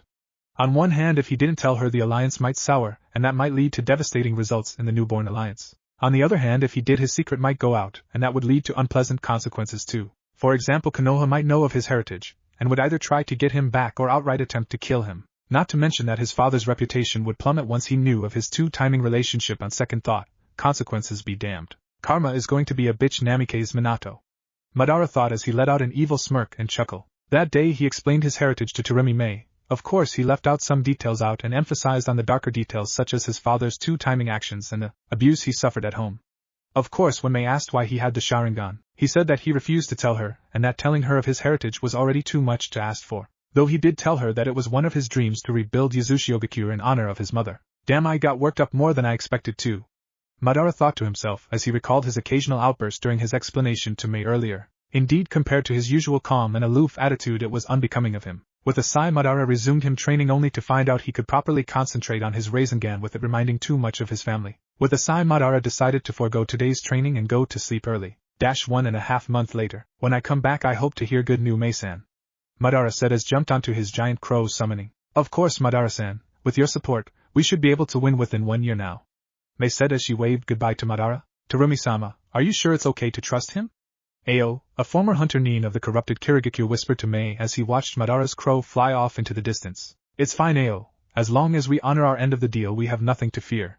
Mei said in response as she walked back towards her office with Ao following. Madara was currently on his crow in order to take him across the water between Hai no Kuni and his promised Yuzu no Kuni. Since there were many whirlpools surrounding the island country, most conventional means of transportation were useless, hence the use of crow summoning to fly over it. As to why Madara was going to Hai no Kuni, or more specifically Konohagakure, it was quite simple. He was going there to watch the Chunin exams. Madara had heard that the Hokage's prodigious son was able to make it to the third stage of the exam along with other genins his age, most of which were clan heirs. Needless to say, Madara was going to watch the Chunin selection exam to see if his prodigious brother had improved or not. Over the past month and a half, Madara dedicated most of his time to training his newly gained Mokuton abilities. Due to the fact that the blood he had injected himself was of weaker user of the Mokuton Kekai Genkai, it was much weaker than it could. To compensate this, Madara had to find more creative ways to make it more efficient. Other than that, he had trained his body to help compensate for the low muscle mass he had due to his young age, along with taijutsu with help from the rebel Nins. He made progress shortening the time of Chidori Sheru and created more variations of it. His fire chakra training was still going badly, both due to the fact that he doesn't really know how to train it efficiently and that none of the rebel could train him in it. The only one qualified was Maid, but she was far too busy to train him. Amigakure. Amigakure was a shinobi village that closed its borders to everyone since the reign of Hanzo the Salamander. But now there was a new ruler that continued that policy even after the Salamander's reign. His name was Pain, a shinobi blessed with the power of the Rinnegan. Along with Konin, the Angel of Aim, they ruled the hidden village of Rain. Pain in his Deva path was currently sitting on the tongue of one of the faces that adorned the central tower of Amigakure. Suddenly a whooshing sound could be heard behind him. Without looking back, Pain already knew who it was. Pain, I found a potential new member for Akatsuki. The man wearing an orange swirl mask with one hole showing his right eye, known as Tobi, said. Who? Uchiha Madara, are you F***king with me? Weren't you the one who said not attract too much attention? Pain exclaimed in a clearly irritated voice. Tobi held out his hand, waving it as if surrendering. No. I'm talking about the Uchiha Madara that recently showed up a year ago. Isn't he only 13 at most? Do you really think he has what it takes to join us? Pain asked while he stood back up and walked inwards to who know which room in the tower with Tobi following him. Itachi joined only at age 13 too, didn't he? Besides, from what I know, he is the son of Namikaze Minato and Uzumaki Kushina, the former Jinchuriki of the Kyuubi. Tobi informed his leader. Wait, isn't he the son of Senju Tsunade? Pain questioned as he could have sworn he just said that Madara. To make things simpler, I will call Naruto Madara, Tobi. And the first Madara won't even be brought up till later. Had Uzumaki blood just like him. Tobi chuckled in amusement. No, he's the son of Kushina. I don't know how, but somehow the Hokage managed to impregnate both the Senju and the Uzumaki. Then how does he have the Sharingan? Pain asked in a monotone voice, but if you knew him well enough you could tell there was a bit of a curiosity in his voice. He of course had heard of this Uchiha Madara that appeared a year ago, and had confronted Toby about, with Toby convincing him that the new Madara was only borrowing the name. I don't know, but there's one thing about him that makes him a prime candidate to become an Akatsuki member, Toby said to pique Pain's curiosity. And indeed it did. Toby, seeing that he had Pain's attention, continued to speak. He hates the Hokage and the Senju, believing them to be the cause of his mother's death. Pain seemed to think about before saying, test him first, if he meets the standards, I'll allow him in. I plan to, Toby said. Not that you had a choice regarding whether he joined or not, Toby thought to himself secretly before using his space-time migration jutsu to disappear. In an unknown forest in Hai no Kuni, Madara was currently tree jumping his way towards Konoha, until he suddenly sensed a presence next to him. Acting on instinct, Madara unsheathed and slashed towards his right. Matt, said a man wearing an orange spiral mask in a childlike voice. He wore dark green scarf and black shirt and pant with linked armor pieces on his arms near his shoulder, and his legs near his waist. Who are you? Madara asked in all seriousness. Toby in response exclaimed, I am the ultimate most awesome super ninja of Akatsuki. Toby, with a very childlike voice while at the same time striking a pose. Just I? Madara asked. Quite frankly, he was pissed at Toby. I mean, who the hell acts like unless they wanted to piss almost everyone they see? Charging a Chidori in his hand, Madara swiped horizontally in front of him. About 15 shuriken-shaped lightning chakra was launched as Madara swiped his hand, all of them chirping like hundreds of birds and the size of Fuma shurikens. Chidori shuriken, wah! Toby shouted in mock terror, and he frantically dodged them. In his effort to dodge, Toby lost his balance and fell onto his butt. And oh! He shouted in terror, as he saw one last Chidori shuriken coming at him, and would soon bisect him if he did not move. Unfortunately, he couldn't move quick enough. Madara's eyes widened in surprise as the Chidori shuriken just go through him as if his body was an illusion. Wah! How close! Toby could have died. You know children shouldn't play with dangerous things, Toby said in a chiding manner as he pointed his right index finger at Madara. Madara narrowed his eyes. How did he do that? Am I in a genjutsu? He tried to dispel any genjutsu that was casted on him, but as far as could tell he wasn't influenced by any. Madara activated his Sharingan to see if the Toby in front of him was a genjutsu, but he could tell Toby was real and was not a genjutsu. Strange, how did he do that? I need to test him some more. Madara placed the palm of each of his hand onto the summoning seal on the bottom of his wrist, and waited to see if Toby would do anything. Suddenly Madara sprung into action as he saw Toby try to move. Without mercy, without warning, without stopping, Madara unsealed hundreds of shurikens and flung them all at Tony, one shuriken at a time. At first Toby dodged all of his attacks in his unique manner, but soon to Madara's expert eyes he could see that within the next second Toby wouldn't be able to dodge his continued barrage of shurikens. To his surprise, Tony, instead of using any jutsu or defensive maneuvers, suddenly just stood still. Madara soon found out why, as the shurikens just passed harmlessly through Toby. I can still see his chakra there, so he's still there and didn't leave a genjutsu or a clone. But how is he doing this? Is it a space-time jutsu? Whatever it is, it won't be able to last forever, and that is when I'm going to strike. With that thought, Madara continued to throw shurikens at Toby non-stop, and gave chase when Toby tried to move out of his shuriken's line of fire. 5 minutes passed. That's when Toby suddenly changed tactics. He pulled out a sickle and knocked out most of the shurikens off course while dodging those that he could. About 5 minutes, huh? Madara said aloud, talking to no one in particular, as he stopped his barrage of sharp and pointy things. Phew! Madara-san, that's dangerous. Didn't I tell you children shouldn't play with dangerous things? Toby said, still in a chiding manner. That jutsu, is it a space-time jutsu? Madara asked Toby. Nope, Toby said excitedly without hesitation. It's known as the Toby style. By now Madara's left eye was twitching madly due to Toby's antics. Madara's hand went through about 21, and then he slammed his hand onto the tree trunk that the branch he was standing on came out of. Mokutan, Senbenzakura Kagyoshi, vibrant display of 1,000 cherry blossoms. And I couldn't resist giving Naruto that one, since that Bankai is my favorite. Zanpakuto and cherry blossoms could be considered a Mokutan technique in my opinion. Branches and branches of cherry trees emerged from the tree Madara was standing, all of them in full bloom. Almost the whole tree was pink due to the many pink petals that were coming out of the tree. Those pink petals began to shine as they detached themselves from the branches they used to be on. Madara stretched his right hand out with his palm out towards Toby before making a fist. Behind his mask, Toby's eyes widened as those cherry blossoms raced towards his, shredding everything that was in their way. He could tell they were glowing due to the chakra that was inside. Not wasting a minute, he made himself intangible, and none too soon, because the place where he was standing was quite practically shredded to bits. Madara smirked. This jutsu was the result of his efforts in Mokutan training. Through trial and error he found out that the effects of his jutsu was frankly extremely weak. His Mokutan Hijutsu, nativity of a world of trees, barely produced 10 trees, and his Mokutan, advent of a world of flowering trees, pollen, were extremely weak. All in all, it left much to be desired. That was why he took a different approach. As a result of this, he created Mokutan, Senbenzakura Kagyoshi, vibrant display of 1,000 cherry blossoms. First he made the cherry trees, then he charged the petals with his chakra to strengthen them, and then he charged them with lightning chakra to make them hard, durable, and they became sharp because the edges of the petal were already thin, making tiny blades for him. Finally he directed the petal blades to where he desired with his hands. Thanks to his chakra being in there he could move them as he liked. It wasn't strong, but it was still overwhelming. However, being a relatively newly created jutsu, there were many weaknesses. 1. He needed to use an already existing tree to make the cherry tree branches. 2. It took about 30 seconds for the technique to finish, all the while the user can move, 30 seconds in which his opponent could kill him. He was already experimenting on removing those weaknesses by using a sort of catalyst of some sorts, and only creating the cherry blossoms and petal instead of the branches and tree trunks too.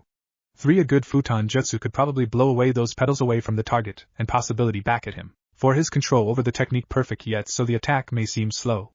But that would be solved with more usage of the jutsu. Madara was sure there were more weaknesses, for example possibly burning those petals to oblivion with a katon jutsu. Wow! Madara-san sure likes sharp and pointy things, huh? Madara's eyes widened as he heard the voice behind him, and charged a chidori in his left, and slashed at Tobi while turning around. The attack failed as Tobi grabbed his wrist, effectively stopping the chidori. That was when Madara noticed the Sharingan when he looked through the single eye hole of Tobi's mask. Madara's eyes widened in confusion, wondering who the person in front of him was. Is he an Uchiha? But I know all of them were massacred by Itachi-san. Perhaps a transplanted Sharingan? Who are you? Madara asked for second time since meeting Tobi. I told you my name is Tobi.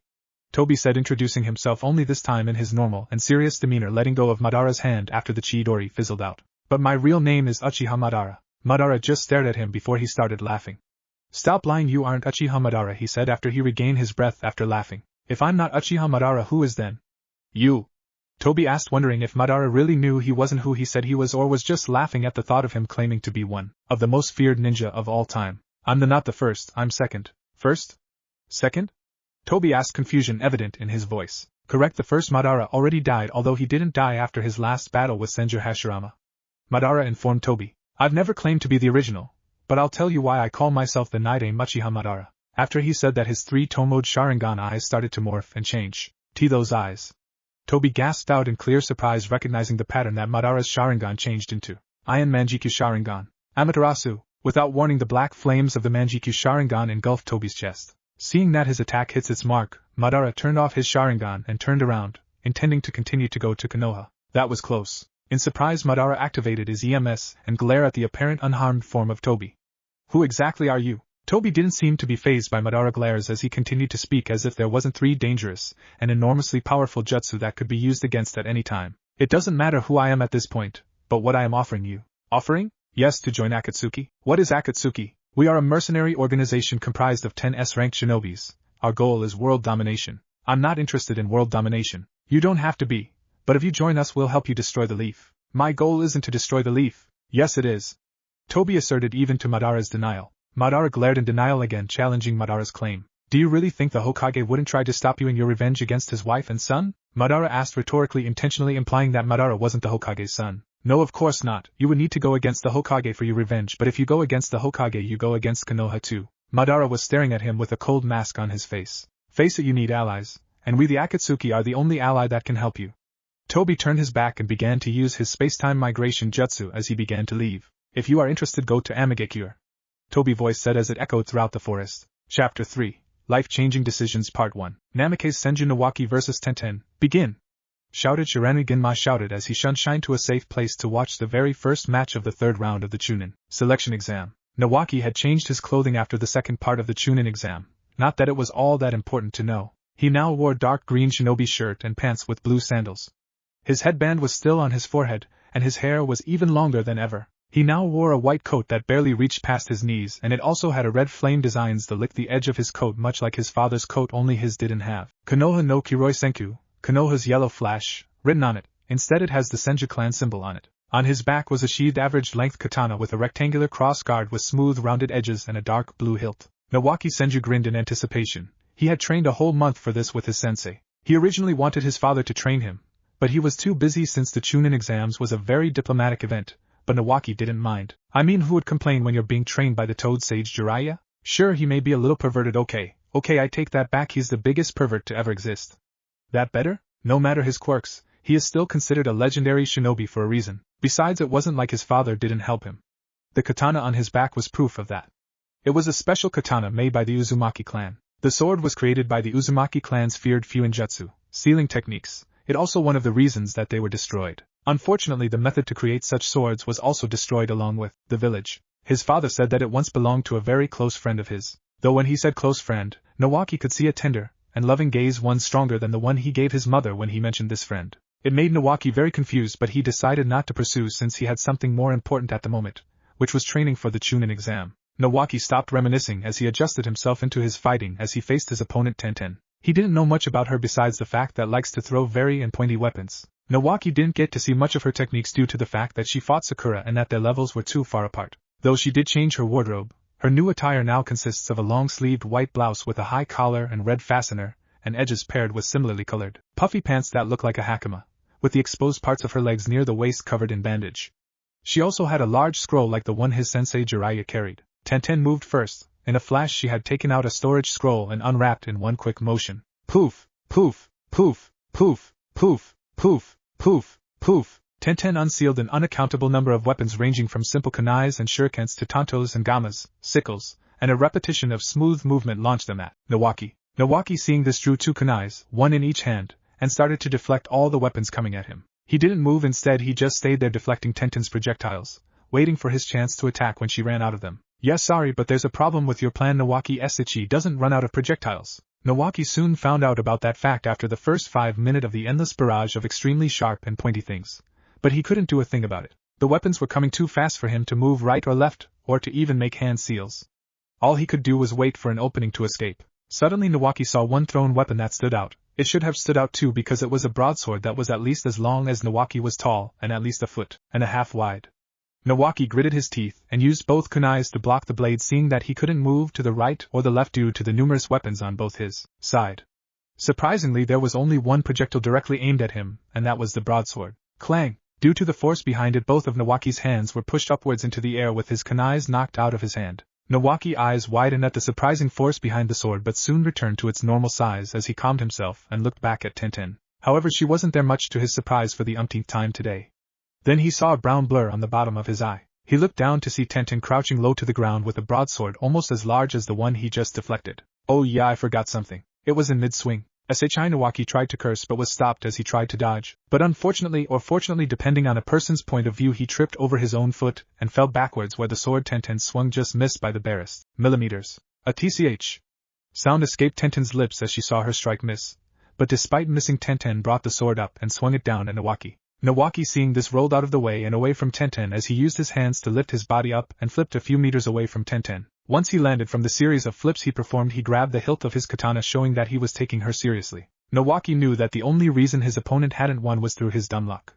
He was sure Tenten knew it too. It angered him that he was so humiliated in such a huge arena full of people. He gritted his teeth as he took a few calming breaths. That bitch! How dare she! I'm going to calm down, Namikaze Senju Nawaki. Don't go charging in blind rage. Remember what Jiraiya-sensei said? Stop, take a few calming breaths and think clearly. Nawaki thought in his head as he let go of the handle of his katana. Tenten unfurled the large scroll she carried somewhat, and unsealed 6 other swords, each uniquely shaped, and just as large as the one she had in her hand. Each one of them was summoned with parts of their blade tips in the ground, making them stand upright. With that done, she rewrapped her scroll using a Fuinjutsu mechanism that was placed onto the large scroll to make it easier to rewrap. With that done, she picked up another sword, so she had 2 broadswords, one in each hand, and took a fighting stance as she faced Nawaki. Nawaki didn't run towards her, as he found out from his sensei that each of Guy's students was quite competent at taijutsu, and had warned him not to engage them in close combat, unless he had an advantage. Currently he didn't. That was why he had to fix that. Nawaki flashed through a series of hand seals and sucked his breath as he prepared to unleash his jutsu. Suetun, Suijin Hiki, water release, water encampment wall. A large amount of water was expelled from Nawaki's mouth. As he was using this technique, Nawaki saw that once the water reached Tenten, she jumped and used the water walking technique to stay afloat. Nawaki kept expelling large amounts of water from his mouth as he saw Tenten narrow her eyes at him in confusion. Indeed, any shinobi would be confused as to what Nawaki was doing, because in their eyes Nawaki was just wasting chakra on a jutsu that was even doing anything to harm his opponent. When Nawaki finally stopped, he too was water walking, although his breathing was slightly louder than before. Damn, it took almost half of my chakra. Why must the stadium be so big? But I did it. Nawaki thought to himself as he looked at his handiwork. The whole stadium was covered in about a 2 foot deep of water courtesy of his jutsu. Nawaki had a good reason for this. You see, when he was training with Jiraiya, he was tested for his elemental affinity, which so happened to be water. Unfortunately, many of the Suiton jutsus needed a large body of water to be used. Luckily, Nawaki had made a plan to help him on that aspect. And this was his plan. Not only would it help him against Tenten, but the water would remain, and could be used in his later matches. Tenten charged at Nawaki, finally running out of patience to sit back and keep observing. Nawaki, seeing that Tenten wanted to engage him in close combat, immediately began to run through hand seals once again. Mizubunshin no Jutsu, Water Clone Technique. 5 clones were formed from the water surrounding Nawaki. Once they were done, each and every one of them, including the original, unsheathed their katana and ran towards the charging Tenten. Clank! Tenten swung the sword in her right arm at the clone nearest, only to be blocked by that clone's katana. She swung the one in her left, only for it intercepted by another clone's katana who had gotten close when Tenten was concentrating on the first clone. I got you now! Nawaki shouted as he and the other 3 clones jumped into the air with their katanas over their head, poised to strike at Tenten. To Nawaki's surprise and horror, the 2 swords started to glow red as they cut through the 2 katanas that were blocking her sword's way. Although melt through would be a more accurate term, Tenten's sword didn't stop. Instead, they made their way into the 2 clones, forcing both of them to disperse into the water that they were made from. A smirk could clearly be seen on Tenten's face as she readied a stance and waited for the clones to come down. This is bad, Nawaki thought in panic. I can't dodge while I'm in the air. This is bad. I can only hope that she attacks the clones instead of me. Hara! Tenten shouted as she swung her swords with all her might at the 3 clones and 1 original that were in the air above her. PSH, PSH, PSH, clank! 3 of the water clones were dispersed despite their efforts of blocking Tenten's sword with their katana. Nawaki, however, raised his katana in time to block Tenten's sword, and thankfully his katana was at full strength instead of the 1 out of 10 strength that all of his water clones' strength were at, including their katanas. That didn't mean he wasn't affected by the attack completely. He had been thrown back from the force of Tenten's swing. Fortunately, due to his training from Jiraiya, Nawaki was used to flying back from strong blows, and so he flipped in midair onto the surface of the water unharmed. Damn it! Nawaki softly muttered to himself at how hard his first opponent was. Nawaki hadn't expected to be this hard until the 2nd or 3rd round. Nawaki didn't have any more time to think due to the fact that Tenten had once again charged at him with her sword, ready to slash at him once more. Nawaki gritted his teeth at the situation. First, everything he did was unsuccessful against Tenten. Second, he didn't have time to do any hand seals for any ninjutsu. Third, her taijutsu or kenjutsu was currently better than him. Fourth, she was freaking nearing ready to slice him in half. Right, rankled the seas and heavens. Nejibana! Nawaki shouted as he started to twirl his katana with both hands like some sort of lance. To Tenten's surprise, the sword in Nawaki's hand began to glow yellow and lengthen. I have a bad feeling about this, Tenten thought to herself. I better end this before he used whatever that weapon is. With that thought, Tenten increased her speed and swung both her swords downwards at Nawaki, only for it to be blocked by what appeared to be a silver lance-like weapon that was a cross between a trident and a Chinese halberd. It had a blue horsetail tassel on the end of the trident part, with the other end shaped into corkscrew or drill shape. With a surprising amount of strength, Nawaki pushed Tenten back and swung Nejibana upwards. The attack in itself wasn't anything special except for the fact that the water underneath Nawaki seemed to obey his weapon and made a strong wave which crashed Tenten into the arena wall that was 10 meters away. Gah! Came Tenten's painful cry as she spat out a small amount of blood. Before she could fully recover, she saw another large wave coming at her. Damn!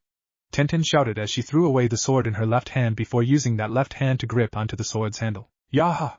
Tenten shouted as she slammed the sword through the water and into the ground. Then, to everyone's surprise, a large amount of visible chakra could be seen as it flowed into the Tenten's sword. But the effects of that was even more surprising, as the blade seemed to enlarge itself a great deal, enough to make a 5-meter tall and 3-meter long blade made of rock. The wave harmlessly crashed into the barrier Tenten made, with Tenten herself safely above the ground holding onto the handle. Just as quickly as the large sword of stone appeared, it had disappeared into the broad sword made of steel that it once was. Tenten could be seen panting heavily as was in a kneeling position, but that wasn't all. Half of her body was in the water, signifying that she either chose not to water walk anymore or the fact that she couldn't, which in this case was the latter. Nawaki, seeing his chance, charged at Tenten while she was still down. Proctor, I forfeit!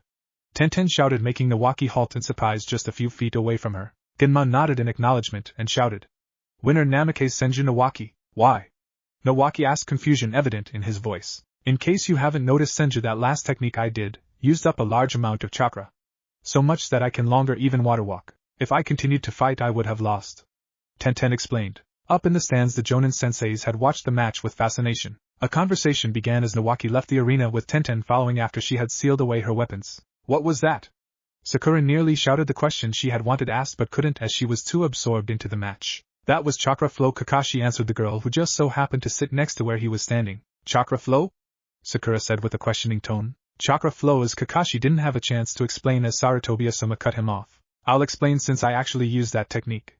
Basically, you insert elemental chakra into something for it to gain a property of that element. However, there is a condition: you have to have a natural affinity to the element to actually use it. For example, that girl Tenten used fire chakra to superheat her sword, allowing for it to melt through anything it touches, although it really depends on the material it tries to melt.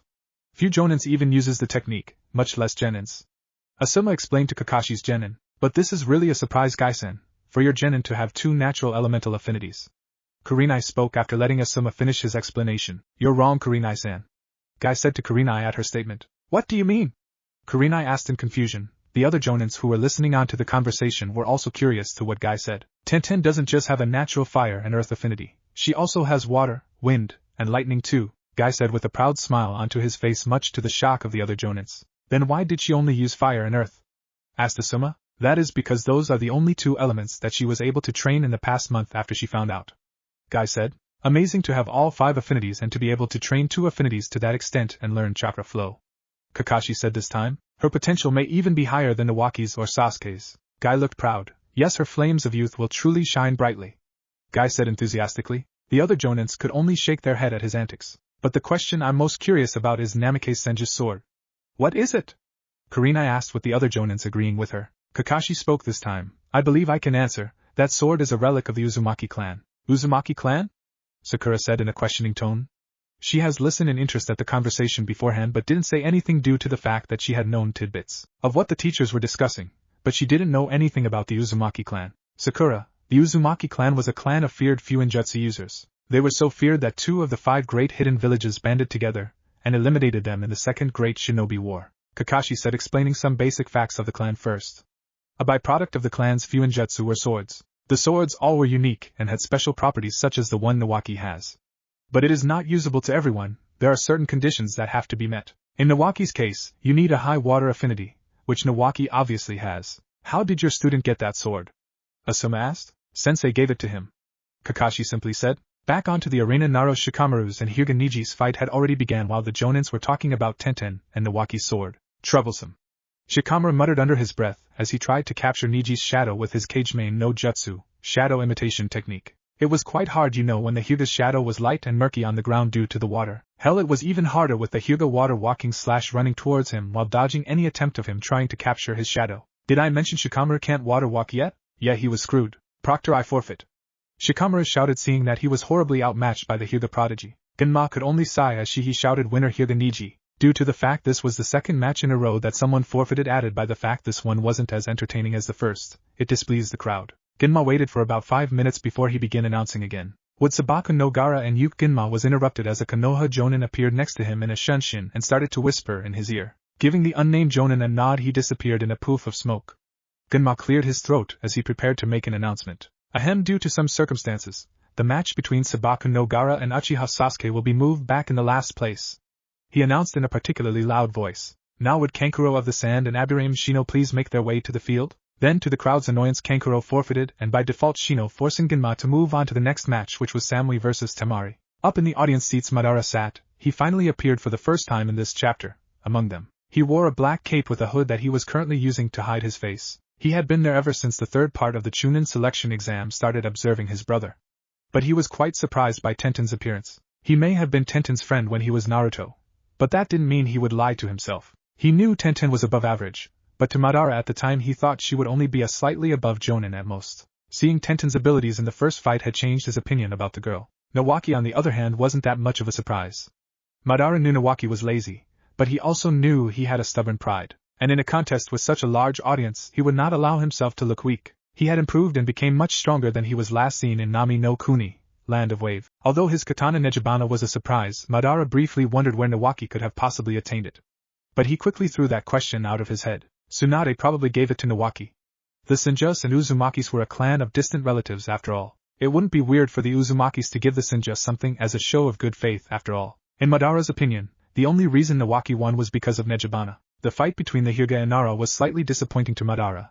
As the Hyuga seriously outmatched the Nara, it wasn't really a match. He didn't have anything to comment about Gaara or Sasuke because their fight was delayed. And now the second Saiyan sibling Kankuro had forfeited. Seriously, what was wrong with this year's tournament? 3 times in a row people had forfeited and now a match was delayed, but finally the 4th match was something more like a regular fight. Temari, one of the Kazekage's children, was a futon user. Madara was impressed. Her usage of futon was near Jonin level despite just being a genin. But her opponent Samui was no slouch either. Samui had set up a small field made of lightning chakra that alerted her to the incoming invisible attacks. So far they were at a stalemate. Samui couldn't use any long-range right-on jutsus or they would shot down by Temari's futon jutsus, and for the same reason she couldn't get close. Temari wouldn't get near because she was a long-range fighter and against the Kumo shinobi it would disadvantageous due to their rumored kenjutsu skills as evident by the tanto Samui held. She could only launch long-range futon attacks whether it be jutsu or wind chakra manipulation, which her opponent would be forced to dodge. But finally the tides changed in Samui's favor.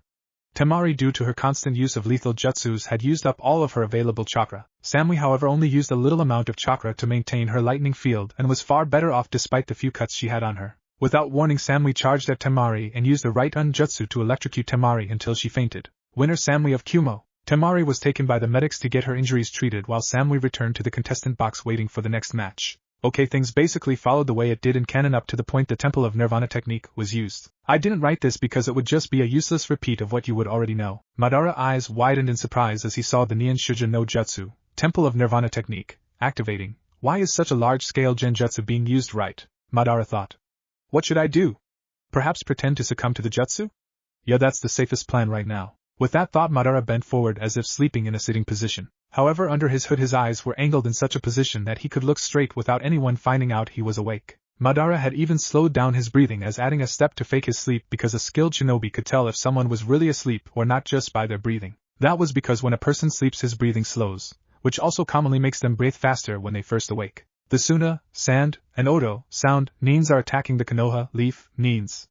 Is this an invasion? But why wait a sec, I remember that Sunagakure, village hidden in the sand, was in trouble because the Wind Daimyo was sending more missions to Konohagakure. Madara stopped his train of thought as he almost reacted to a kunai that flew over his and impaled an Oto Nin. Could it be that the Kazekage wants to show their daimyo Sunagakure's strength by taking down Konohagakure? But even then he should know it's foolish, especially against Konoha's Kiroi Senku, Leaf's yellow flash.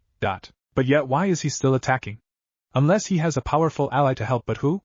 Iwagakure, village hidden in the rock? Maybe, but it's not likely as they have first experience at the Hokage's technique and strength. No, it must someone who has nothing to lose by using Sunagakure against Konohagakure and someone who has a large hatred towards. Furthermore, this person has to be smart enough to raise a hidden village, as Otogakure is most likely that person's village and knows Konohagakure's structure well. It will also most likely be a nuke Nin of Konoha. The only person who I could think of right now is Hirako, from Naruto's Shippuden third movie, and Orochimaru. Hirako is only interested in bloodlines, so the person is mostly likely Orochimaru. Madara concluded, although he wasn't 100% sure. It could just have been someone else, but to him it was most likely Orochimaru. Madara was brought out of his thoughts as he was forced to dodge an attack from an Umbu. Leave it to the Umbus to be able to tell I was faking sleep, Madara thought, cursing the Umbu in his head. Madara unsheathed his Chikuto and slashed at the Umbu who had charged at him but was forced to block Madara's Chikuto with his katana. Madara used this moment to activate his Sharingan and gaze into the Umbu's eyes. The Umbu had not expected to the Sharingan, so he was caught off guard seeing the crimson eyes. To this, Madara easily paralyzed the Umbu with a genjutsu.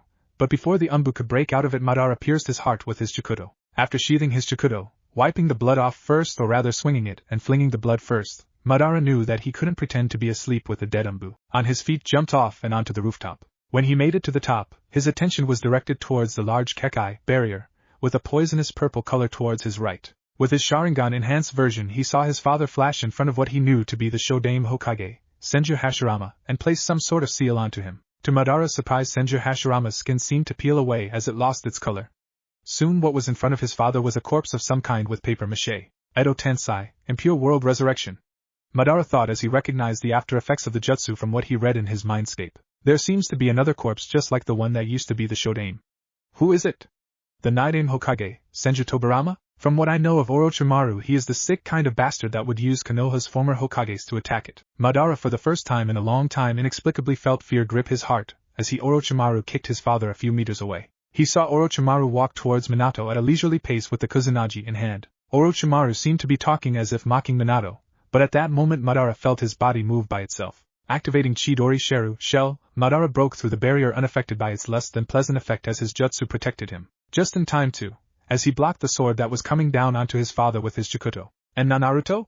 He heard his father say in surprise and disbelief. Orochimaru too was surprise as evident on his face, as it was one of the few times the Sannin truly showed surprise. But all that didn't matter to Madara at the moment. All he could do was stare at his hands, which was holding the Chikuto that blocked Orochimaru's Kusanagi, in surprise. Why? Why did my body just move by itself? Chapter 5, Life-Changing Decisions Part 2. Kakuku, those eyes, what wonderful eyes, Orochimaru commented after he jumped back away from Madara as soon as he saw the lightning chakra course through his Kusanagi. Naruto! Naruto, is that you?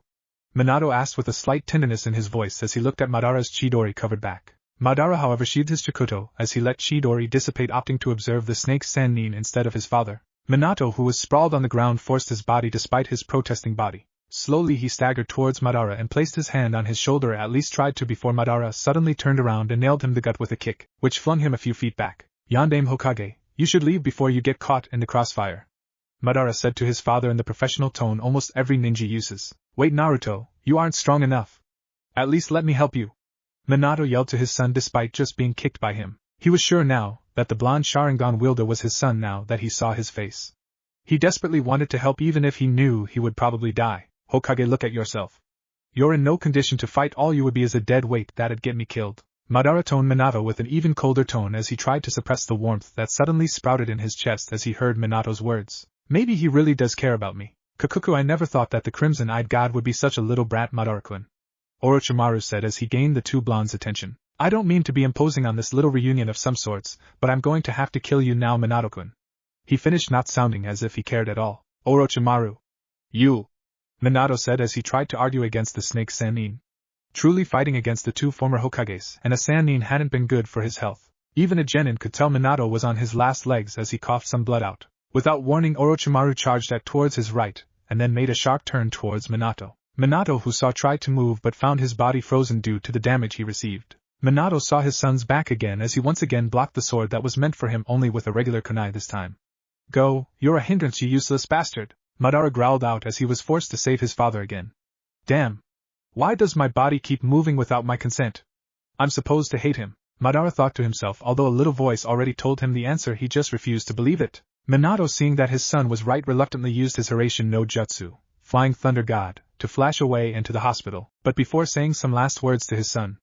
Naruto, don't, I'll come for you and then we can all be a happy family again with your mother and Nawaki again. Although Minato didn't see it, that was the worst thing to say at that moment, as Madara's face showed his intense rage at being called a family with the Tsunade and Nawaki. So you're Uchiha Madara? Or rather Namikaze Senju Naruto, am I right?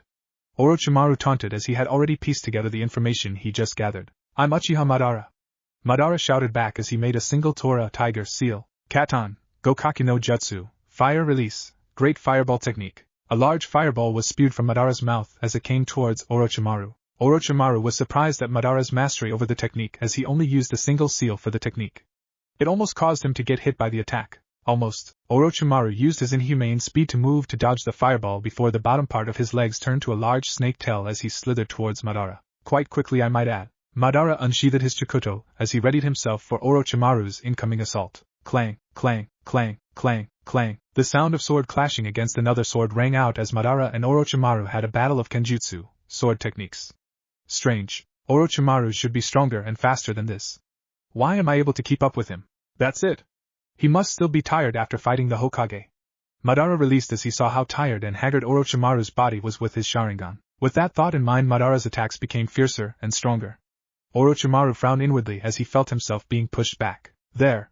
Madara saw the opening in Orochimaru's defense, and pulled his Chikuto before he pushed forward again for a stab. Pshhhh. The sound of Madara's Chikuto entering Orochimaru's flesh could be heard as he pierced his heart. Orochimaru's body collapsed onto the ground as his body lost all of its strength. Is this really it? Somehow this feels too easy. A Chidori sparked up in Madara's right hand and coursed through his Chikuto and electrified Orochimaru. Madara stared at the now charred corpse before he pulled his Chikuto out and began to walk off. Madara stopped in front of the purple Kekai Jutsu, barrier technique, as he observed it. On the outside he saw many Umbus looking at him, and what was inside suspiciously. Well, who wouldn't when you had kicked their Hokage? And on the four corners he saw 4 people who he assumed created the barrier still there. Strange, shouldn't they be escaping when I killed Orochimaru?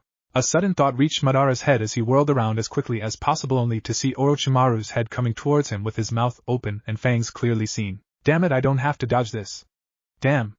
I have no other choice. Madara thought, clearly upset that he had to use the Iron Manjiki Sharingan, Eternal Pinwheel Copy Eye, twice within a week. Orochimaru showed his surprise as his fangs bit into what seemed to be a transparent rib cage that suddenly appeared to protect Madara. Well, he tried to bite into it, but it only resulted in him breaking his fangs. He looked on curious studying it as he had never seen such a technique before. Orochimaru had originally wanted to place the curse seal of heavens on Madara when his guard was lowered so that he may become one of his next bodies. He didn't time to observe the technique anymore as his eyes suddenly met Madara's.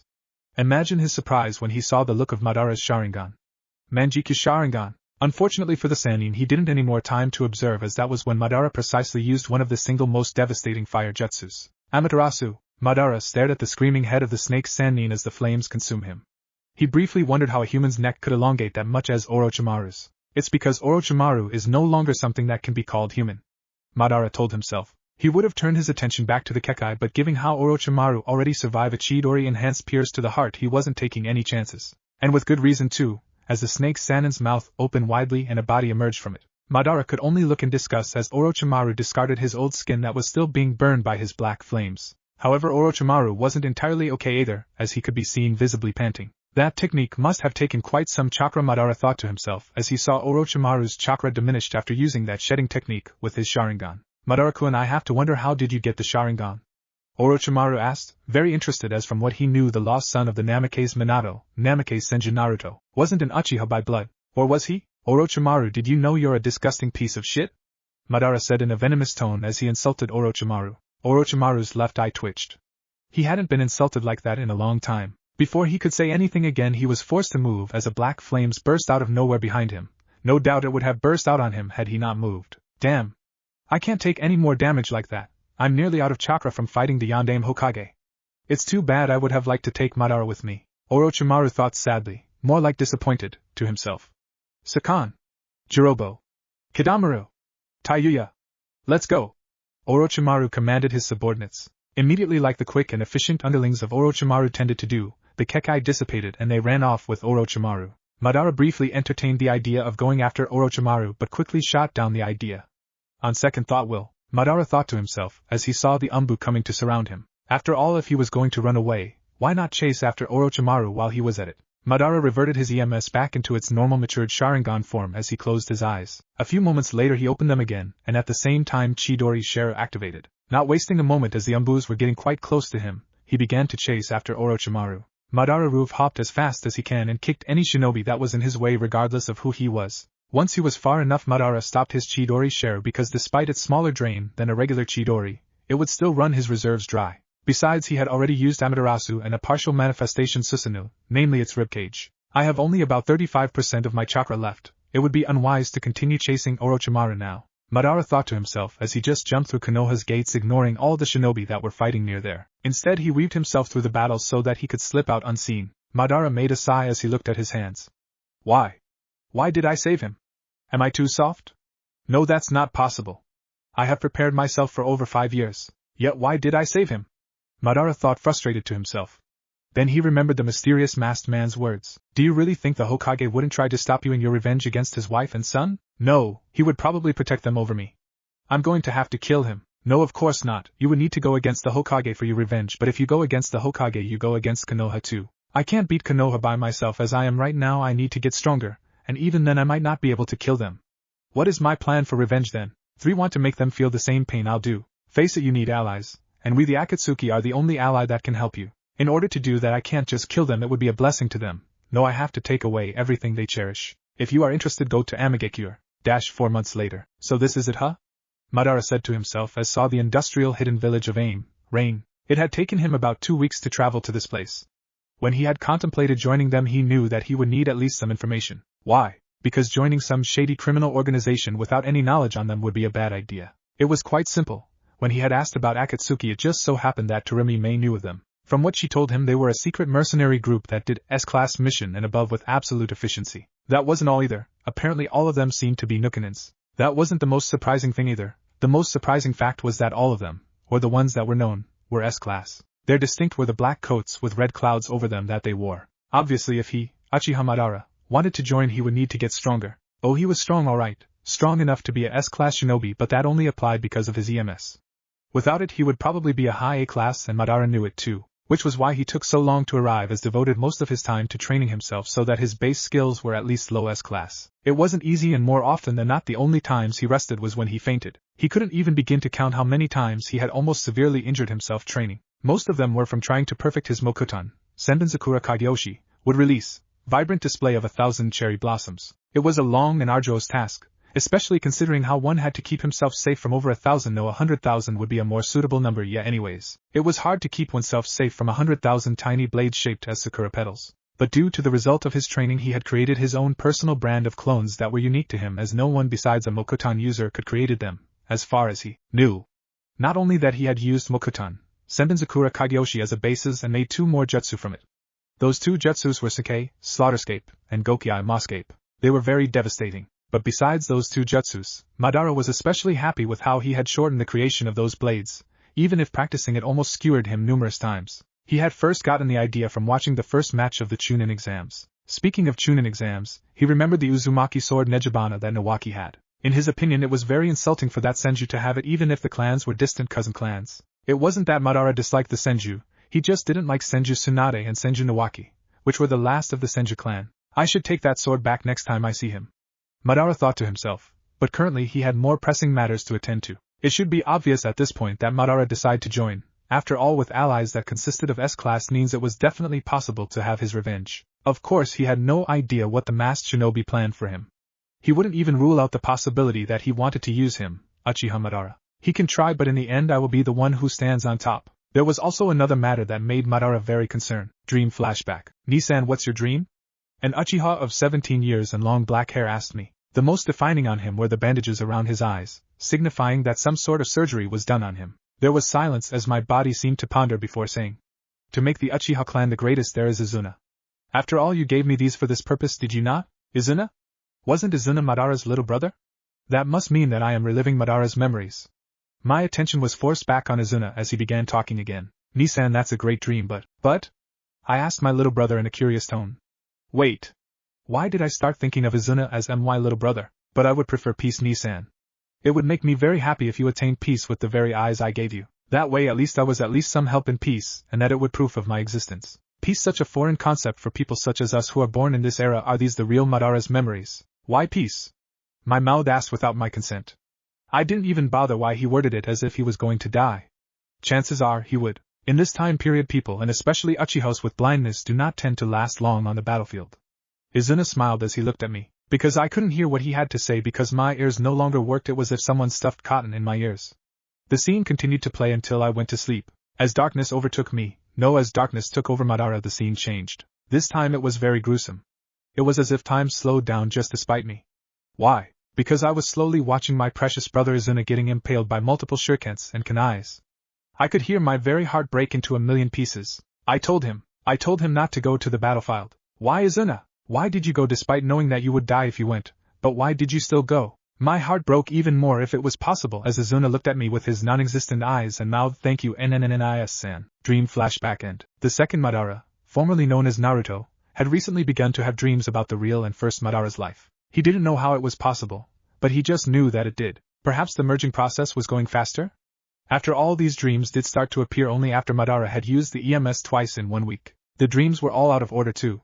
Sometime it was when the real Madara and Izuna were kids, other times it was the constant battle with Senju Hashirama. These dreams sometime repeated too. The dreams were changing him, and he knew it. It wasn't anything drastic like a change in elemental affinity, just more subtle ones. For one, he had become slightly arrogant, and when he fights he calls it dancing. Madara had also gained some sort of brotherly love towards Izuna. He guessed it was because of all the memories he felt. He had slowly begun to acquire the real Madara love for Izuna too. Thinking about it, Madara smiled sadly. Why couldn't I have a brother like that, or even a family like that too? He thought to himself in envy, but he was also grateful. Thanks to these memories he had known the love of a family even if it wasn't his own. Stop! Madara snapped out of his thoughts as he saw 2 aimed shinobi guards tell him to stop. Madara activated his Sharingan, and used the mind-controlling genjutsu to make them let him pass. As Madara walked into the village he thought the 2 guards were strange. They had slash marks over their forehead protectors. Why did official guards of a shinobi village have slash marks on their forehead protectors? That wasn't all. Madara could tell that the rain here was laced with chakra. Suddenly heard the sound of beating wings and looked up with his Sharingan still activated. When he saw the suspicious signs of the village, Madara had decided to keep his guard up, not that he would let it down, as he was still suspicious of the masked Sharingan user. What appeared before was definitely an Akatsuki member, as she wore the trademark cloak. She had blue hair and a beautiful face with a few makeup on it, and a blue paper rose in her hair. The strange thing about it was that she had wings made of paper. That wasn't all either. It's her. God's messenger. It's the angel of aim. Similar words were spoken as the civilians bowed down in her presence. The Akatsuki member paid them no heed as she focused on Madara, studying him under her scrutinizing gaze that would a lesser shinobi back away. Madara, however, was not a lesser shinobi. Finally she spoke. Madara-san, please follow me. Madara nodded, indicating that he heard. She nodded back as the paper seemed to be absorbed into her, as she gracefully landed onto the ground and led Madara to wherever. It took about an hour, but the blue-haired female led him to a wasteland area where it looked like it hadn't rained in years. Slowly Madara could see numerous figures appear, and he even recognized a few of them. Hashigaki Kisame, Kakuza, formerly of Taki, Waterfall. When his eyes settled on Uchiha Itachi, he felt as if he was looking at Izuna. It was weird, to suddenly see the person who tortured you as a child with a genjutsu to look like a person you started to love like a little brother. Madara took his eyes off him as he knew it would be dangerous if his eyes lingered on Itachi too much, and Madara's eyes widened at the orange-haired person in the middle of the group. What surprised him were the Rinnegan eyes he had. I see you recognize these eyes of mine, the Rinnegan user said. I am known as Pain and I am the leader of Akatsuki. Madara nodded his head as he listened. The blue-haired girl, he later came to know as Konan as she had introduced herself under Pain's order along with the rest of the Akatsuki members, went towards the group and stood next to Pain. Madara learned the names of the Akatsuki members that he didn't know about as Pain told them to introduce themselves. Pain, Konan, Sasori, Haiden, Itachi, Kisame, Zetsu. Madara briefly wondered where the masked shinobi who called himself Tobi was. He's probably a shadow player within Akatsuki here. I doubt all of them know of his existence. There is one more thing, Madara-san, Pain said as he caught the said person's attention. Suddenly 2 more people jumped besides Pain, 1 on each side. Madara's eyes widened as he saw both of them had Rinnegan like Pain, and that they wore /forehead protectors of aim just like Pain. I have to test you in order to judge whether you are capable enough to join, said the Rinnegan user on Pain's left. Madara studied them closely as it was weird that one of them would finish the other's sentence. What's more, Madara could tell that an external flow of chakra was being transmitted to him through the black rods and into their bodies. A sort of puppet technique? Madara thought to himself. He however didn't have any more time to think as all 3 of them charged at him. What if Naruto is a prodigy like Madara? And thanks for watching my video till the end. If you enjoy this content, then do consider subscribing to my channel. And leave a like if you guys need the next part. Comment down, and thanks for watching the video, and see you guys in the next video.